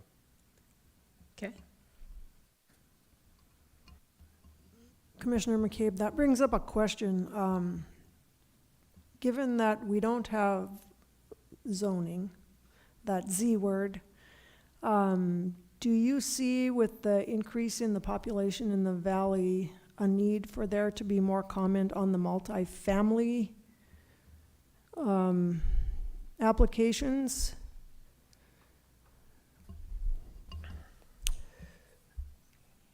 So, Alex Strawn, planning director through the chair. So, I mean, that's a policy call by the assembly. The assembly decided to not make a notification requirement for that. I will say, you know, the more discretionary language that is in the code, the more need there is for public notification and gathering different types of facts. If you have very cut and dry requirements, like does it have 12 parking spaces? That is a very easy thing to calculate, and no matter how much public testimony there is, if it has enough parking spaces, it has enough parking spaces. So that is the idea behind having these ministerial types permits, is that they're faster and they don't require a whole lot of discretion. So that's the road they've gone down with multifamily development. And just to follow up to that, I'm just remembering I can't remember which council it was that came before us and before the assembly complaining that their planning, their use, whatever that. Comprehensive plan? Their comprehensive plan was not something that was binding, and that's why they went to the proposal for a SPUD. Yes. And so with the growing population, we're gonna be bumping up into more of this, probably as people subdivide property to make way for new residents to move out here. So I'm just, it's something we need to be thinking about. Instead of reactionary, we need to be proactive in maybe figuring out a way forward. Yeah. I don't know if we need a response to that. I mean, I guess I will say that in a special use district, if a community wanted to make multifamily a conditional use permit, they could actually do that. But this applies, sort of borough-wide, and unless otherwise specified, does not require a conditional use permit. Any other questions? Okay. Are there, I assume that there are, some objections? Yes, this is Commissioner Allen. I'll object to this Okay. resolution. So then with that, we will go ahead and vote.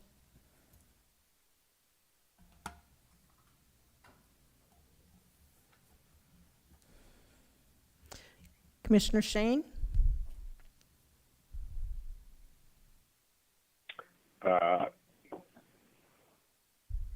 Yeah, I'm gonna have to be a no on this one. Okay. Commissioner Shane was a no. Okay, so Madam Chair, Yes. I don't know if we ever actually, nobody made a motion to adopt this resolution in the first place. I think that we need to hit that step first. Yes, I think you're right.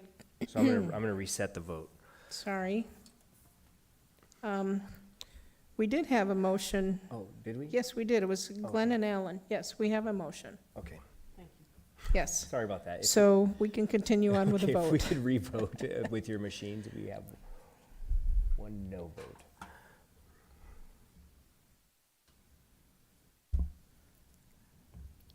With Commissioner Shane's vote of no on the phone and all present in the assembly, we have all no votes.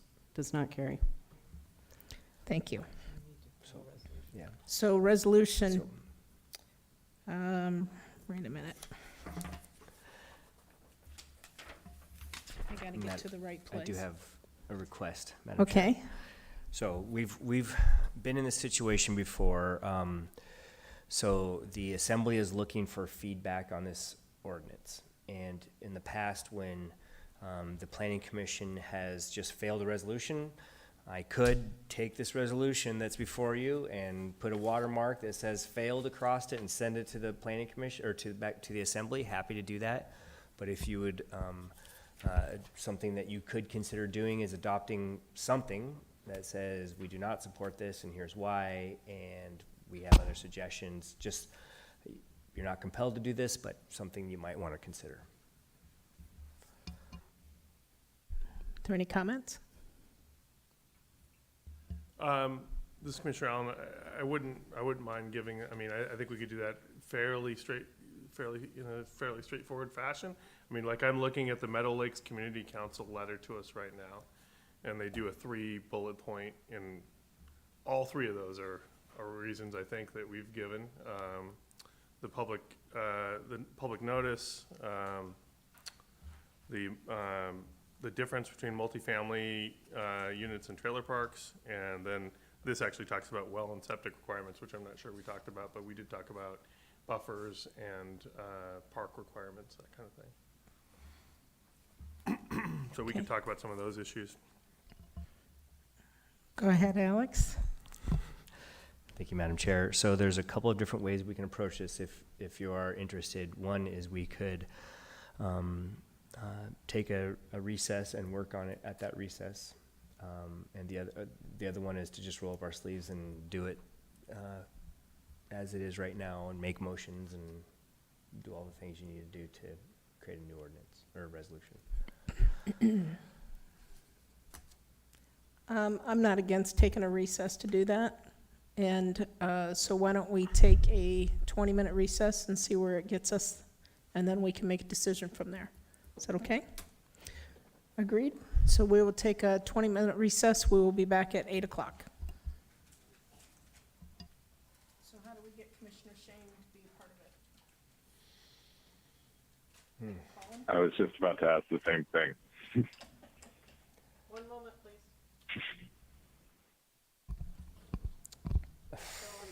Can I talk to him on? Certainly okay.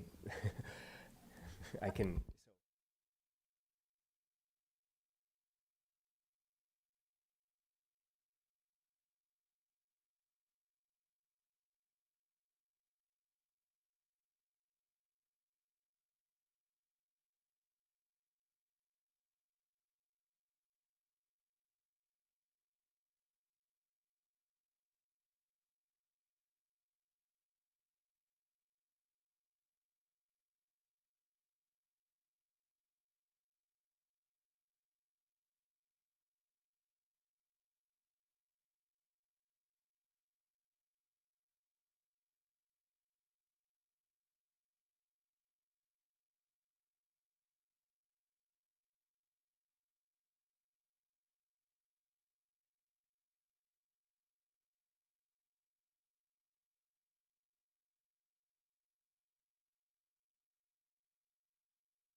This is Commissioner Shane. Can anyone hear me?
Okay, we are back. We are resuming the meeting at 8 o'clock.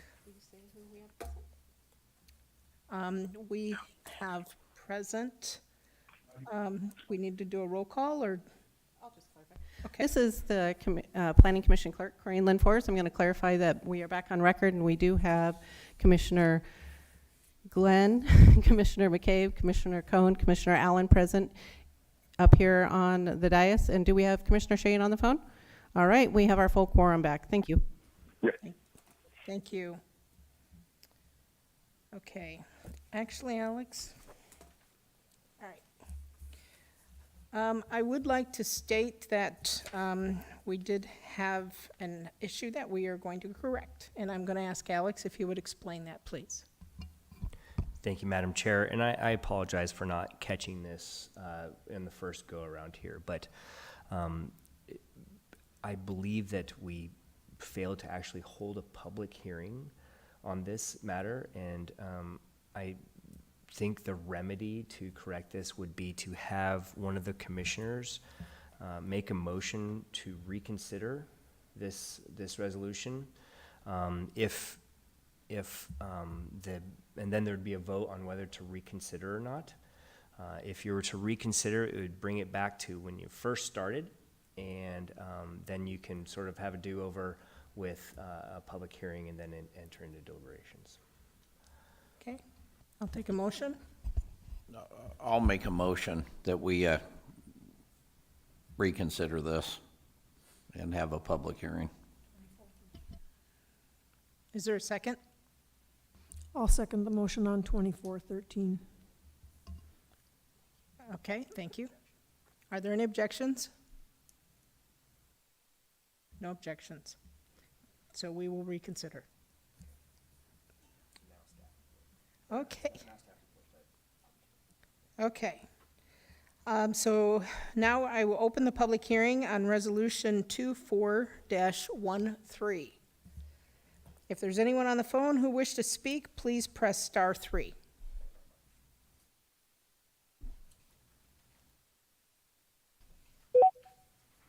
Okay, we have someone on the phone. Go ahead, and you can please give us your name and spell your last name. Yeah, I'm unclear what motion this is in pursuant of that I would respond. This is for Resolution 24-13. Okay.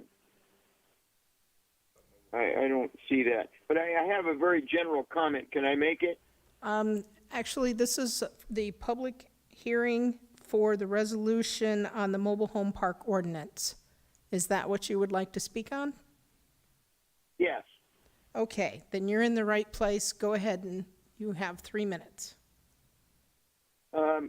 My name again is Myron Rosenberg, and I happen to, in my past, I was the commissioned photographer for the National Capital Planning Commission for the new Monumental Core Plan, which is the new 100-year plan for Washington, D.C. And I was present for all the meetings of the Planning Commission for the discussions of how they would both destroy properties that were blocking arterial views of Washington, and also how they would encourage multi-use development. For example, at the time, Attorney General Reno was living in a multi-use apartment house on Constitution Avenue. And what I'd like to suggest is that you develop a overall plan rather than someone levying an opinion that says it's a good fit, for example, like I heard with the marijuana usage and so forth. And I believe that doing this scientifically and involving the input input of public safety, for example, and construction businesses that would be able to tell you about property values, and instead of people's opinion who aren't really qualified to speak about these things, I think it would be much more useful and beneficial to the community if you asked for that input. I had a gallery downtown Anchorage for 20 years on the corner of 4th and D Street, and that city never had public planning or development planning. And as a result, there were bars and junk gift shops and so forth, and they probably will never outlive that poor vision. And so I think that if the Valley had some consideration for the future, this should be researched and reported rather than just a couple people levying their personal unqualified opinions. That's basically what I have to say. Thank you for your comments. Is there anyone else online that would wish to speak? Okay, and there's none in the audience. So unless there's an objection to close the public hearing, hearing and seeing none, public hearing is closed. Okay, so at this time, I will entertain a motion for 24-13. This is Commissioner McCabe. I'll make a motion to move 24-13. And a second? I'll Commissioner second that. Shane, I'll second. Commissioner Shane seconded. Got it. So we have a motion from Commissioner McCabe with a second from Commissioner Shane. Okay, let's open it back up for discussion. Sorry, guys. All right, Alex? Thank you, Madam Chair.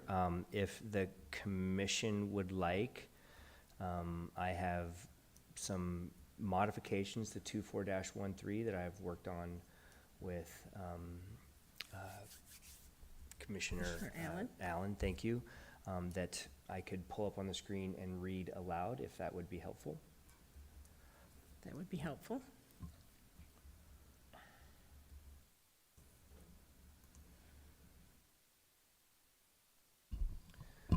Okay, so this is going to take me a little bit here. So first of all, the title has been changed to, instead of approval, it has been changed to denial. So it would read, a resolution of the Matanuska-Susitna Borough Planning Commission recommending denial of an ordinance, or maybe better would be failure. Point of order. Oh, is it not up there? Oh, I'm sorry. Do we need to discuss the stuff that preceded the reason why you guys had your conversation before you read that to us? As So part of the public hearing, because that occurred when we were not officially having a public hearing. Yeah, I think it's still all a matter of record. Okay. I think people have expressed where they're at on it. All right. Yeah. So these, essentially, 2413 has not been failed at this point because that's been reconsidered.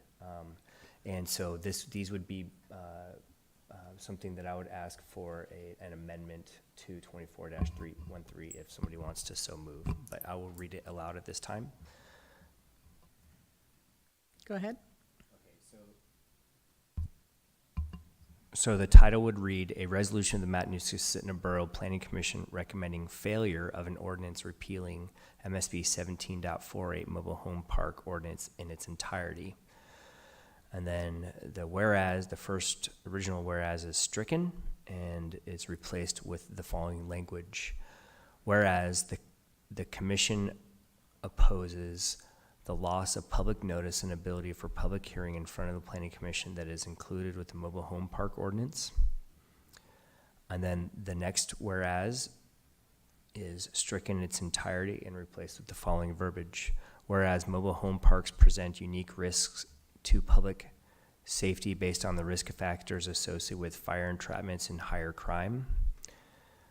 And then the third whereas is completely stricken. The the paragraph that reads now therefore be resolved. Approval is replaced with failure, and it reads as follows. Now therefore be resolved, the Matanuska-Susitna Borough Planning Commission hereby recommends failure of Assembly Ordinance 24-053. Then the be it further resolved is stricken and replaced with the following. Be it further resolved that the commission recommends the Assembly direct staff to require a public hearing for multifamily developments and to incorporate standards within MSB 1748 into the multifamily code. Any comments? This is Commissioner Allen. I wanted to just make sure, through the chair, that that's what the chair had in mind in terms of the language. I just want to make sure that that's okay. We heard you correctly. Okay, thank you.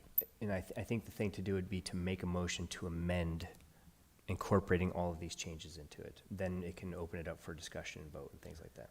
Okay, so at this time, I would be open to a motion to make the amendment, or for this amendment. So this is Commissioner Allen. I would move to make the amendment just illustrated by Mr. Strong. Okay, is there a second? I'll second that. Okay, we have a motion from Commissioner Allen to accept this amendment as written from Alex, and it was seconded by Commissioner Glenn.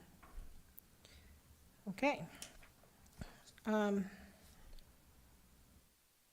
So is there any other discussion? Commissioner Shane, do you have anything?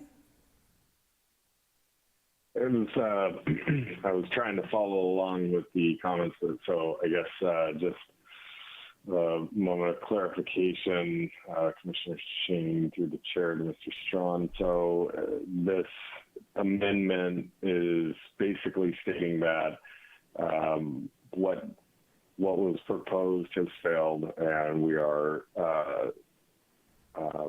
just basically giving reasons as to why.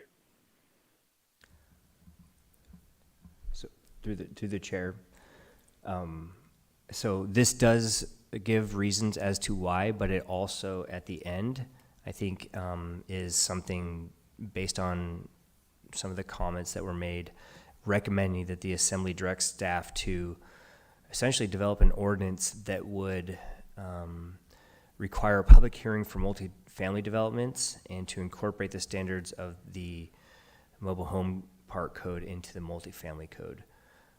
So it would do more than just justify why this ordinance should fail. It actually makes recommendations on ways the Assembly could take a different approach.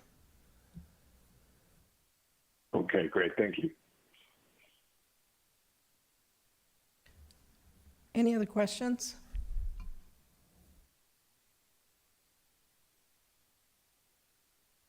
Commissioner McCabe, so in the be it resolved, should we say something in there about we recommend the Assembly direct staff to require a change to 1748, which incorporates a public hearing for multifamily? Because you're talking about combining the two? Is that what the gist of this is? So what this, so to be clear, so 1748 is mobile home parks, and it does require a public hearing. 1773 is the multifamily development code, and it does not require a public hearing. So my understanding of what this says is that 1773 should be modified to require multifamily developments to have a public hearing and to adopt a new section of 1773 that deals specifically with mobile home parks.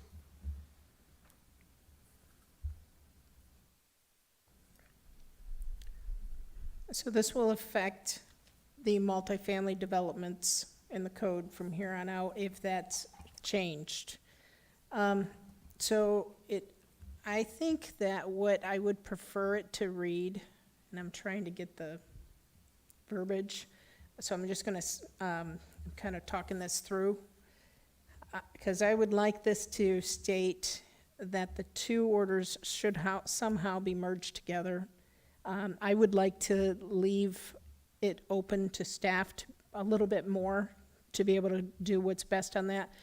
From our public comments, I do like the idea of actually doing a study on what could make more sense, rather than just putting it together, but do an actual study. And then have it, we could recommend that as to the assembly to consider doing a study on this and then determining what's going to be best. Does that make sense? This is Commissioner Allen, I think that does make sense. I think what you're saying is that we want to ask the staff to look at ways to streamline the two processes. Yes. And potentially, merge them if that's what makes the most sense. I like that, I like that idea too. And I think that has more chance of getting legs with the or with the assembly than our original language. So asking them to look for efficiencies and streamlining, I think, is always a good idea. I think if we just totally affect multifamily developments, I think we'll have a hard time with that. I'm not looking towards that. I'm looking to protect for the mobile home parks. So that's why I would think that should be reworded. So this sounds like a secondary amendment. Yes, it is, and I don't have the exact words. Besides, If you would like, I could take a stab at it. please do.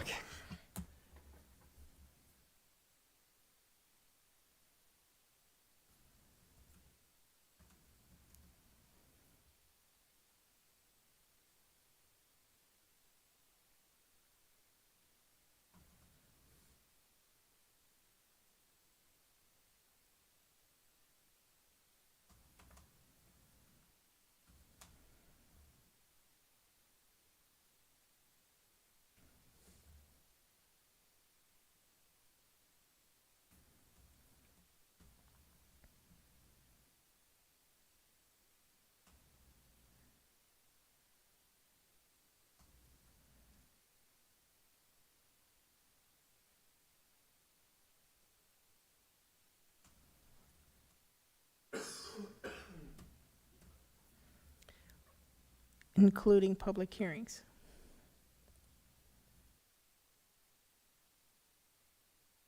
And to include, there you go.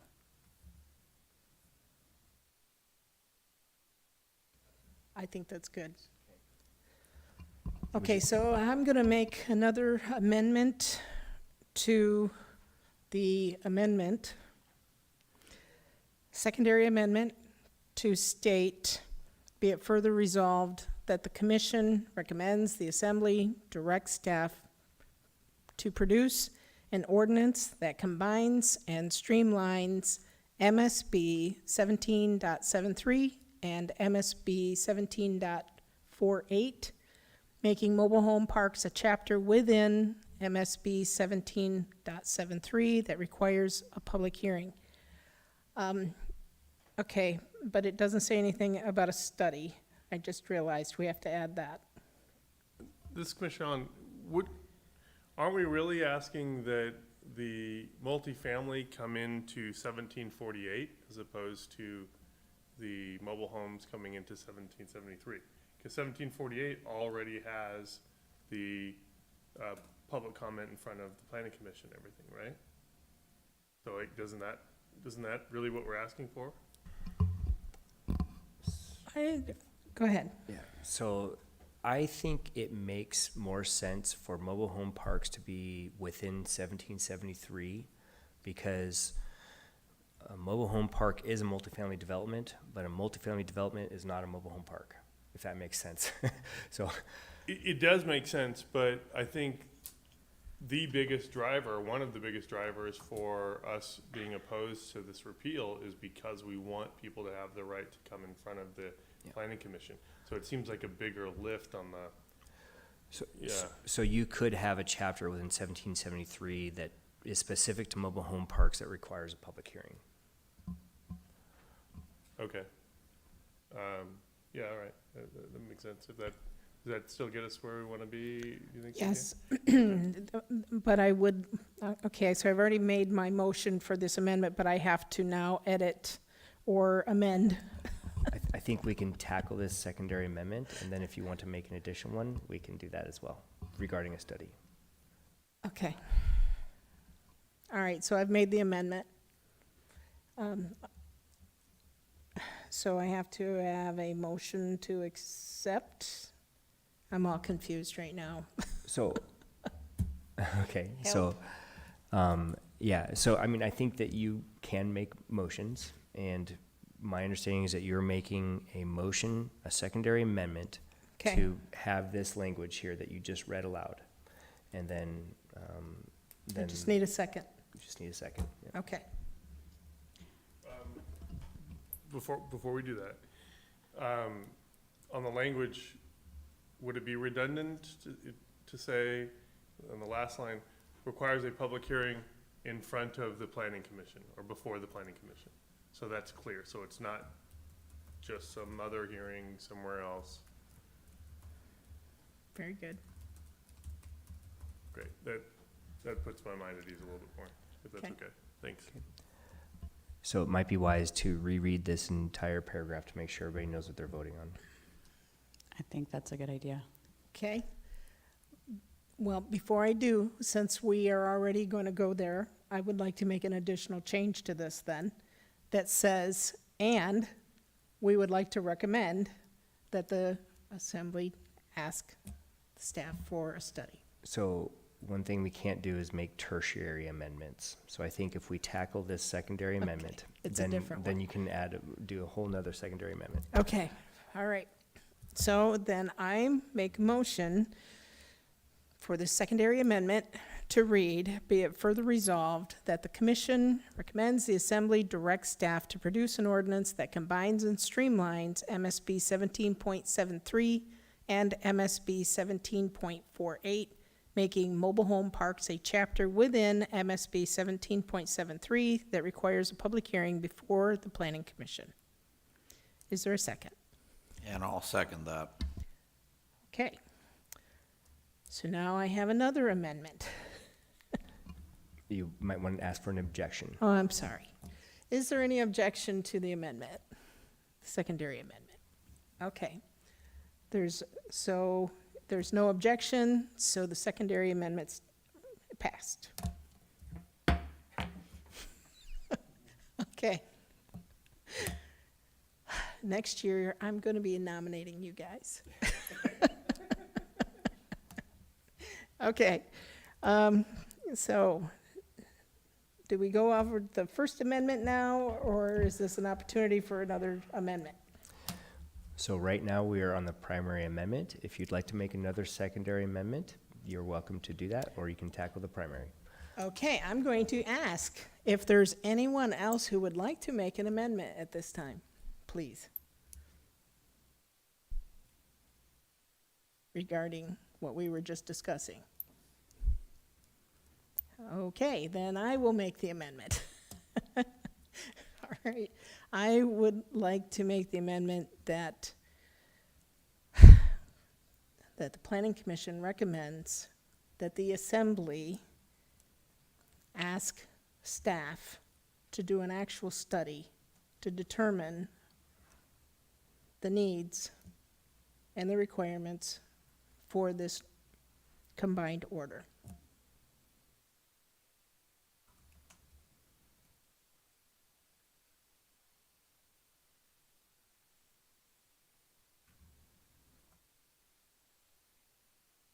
I don't think your C works.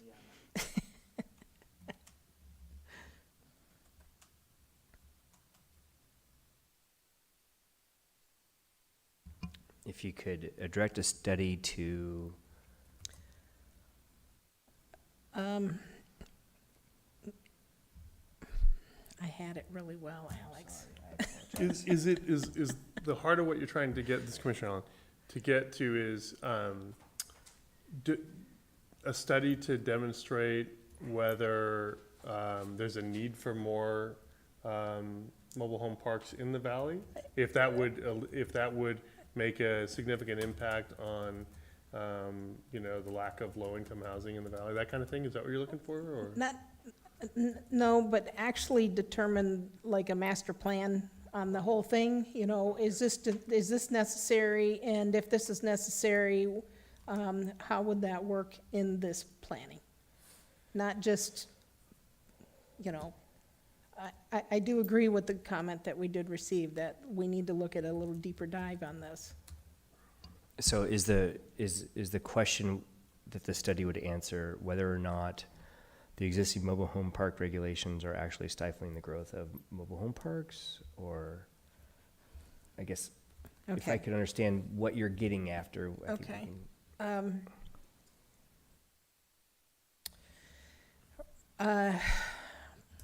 I think that, okay, actually, even to if we, what all it's gonna require, that we really need a mobile home, even addition part of this, what it's gonna require. Because to my knowledge, I'm not even positive currently if there's mobile home park, or mobile homes being sold in this area. So let's have somebody really look at everything and see how much is really necessary at this time, before a lot of information and time is put into it, actually do a deep dive to determine what is really needed. Does that make sense? Would this, Commissioner McCabe, would this be a point where I can ask a question? Should the study come before the rewriting of the ordinances, or, Yes. so having it after that part of the, be it resolved, makes it kind of confusing, because you're putting the cart before the horse. Correct. Okay. So, So, Commissioner Allen, something else to consider is if this does, I mean, if the assembly is going to take our advice here and, you know, ask the staff to streamline stuff, then this will come back to us, I would think. Yep. And maybe that would be the time to say, okay, now we've narrowed down the issues here, and now we want the staff to do a study. I don't know. I mean, right now, I feel like the main message from us needs to be, we're not okay with this total repeal.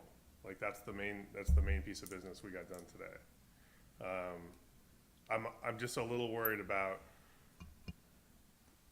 the study part, because it could really go a lot of different directions. But maybe I'm alone in that. Okay. Yeah, Commissioner Glenn, I think, Commissioner Allen's right on that. We don't want to stack too much on this, so we could overdo this. And I believe it will come back to us here, so, and then we can reanalyze this. Okay. So we have an amendment. yes, and I don't know, you kind of made a secondary amendment. If you want to withdraw that, you can, or, because I don't think it's been Yes, I'm voted gonna on. withdraw the amendment. Okay.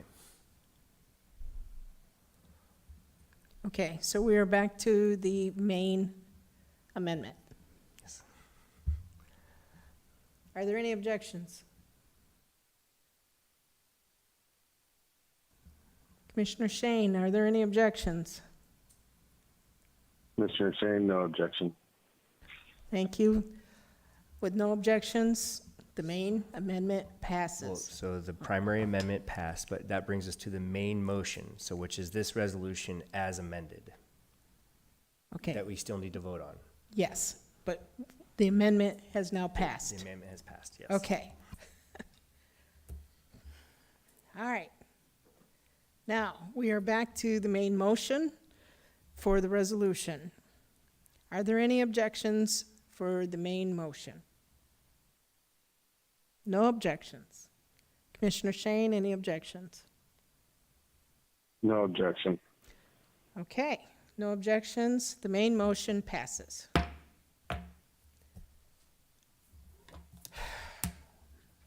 Yes, we all earned today.